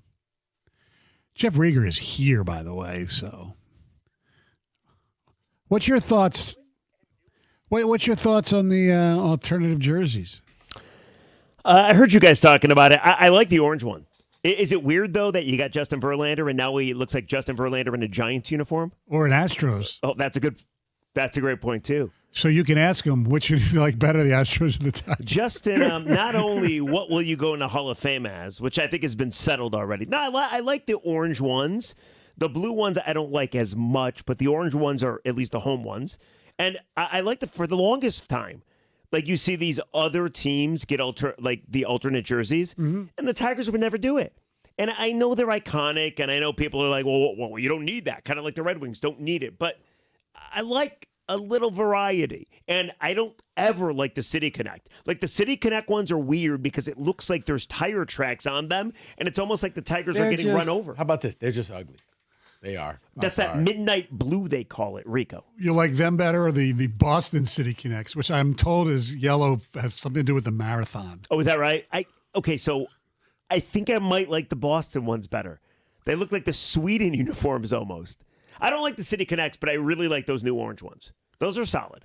Although, would you buy one as a fan because they're very bright? You know what I mean? Like for the players to wear it? No, I like the orange jersey. Yes. I had one back in the day. It was cool. It was a batting jersey. And I was like, I kind of like that. So I found it. And a Tigers one? Yeah, it was Tigers. It was cool because nobody had it. But the blue one, not a big fan of that one.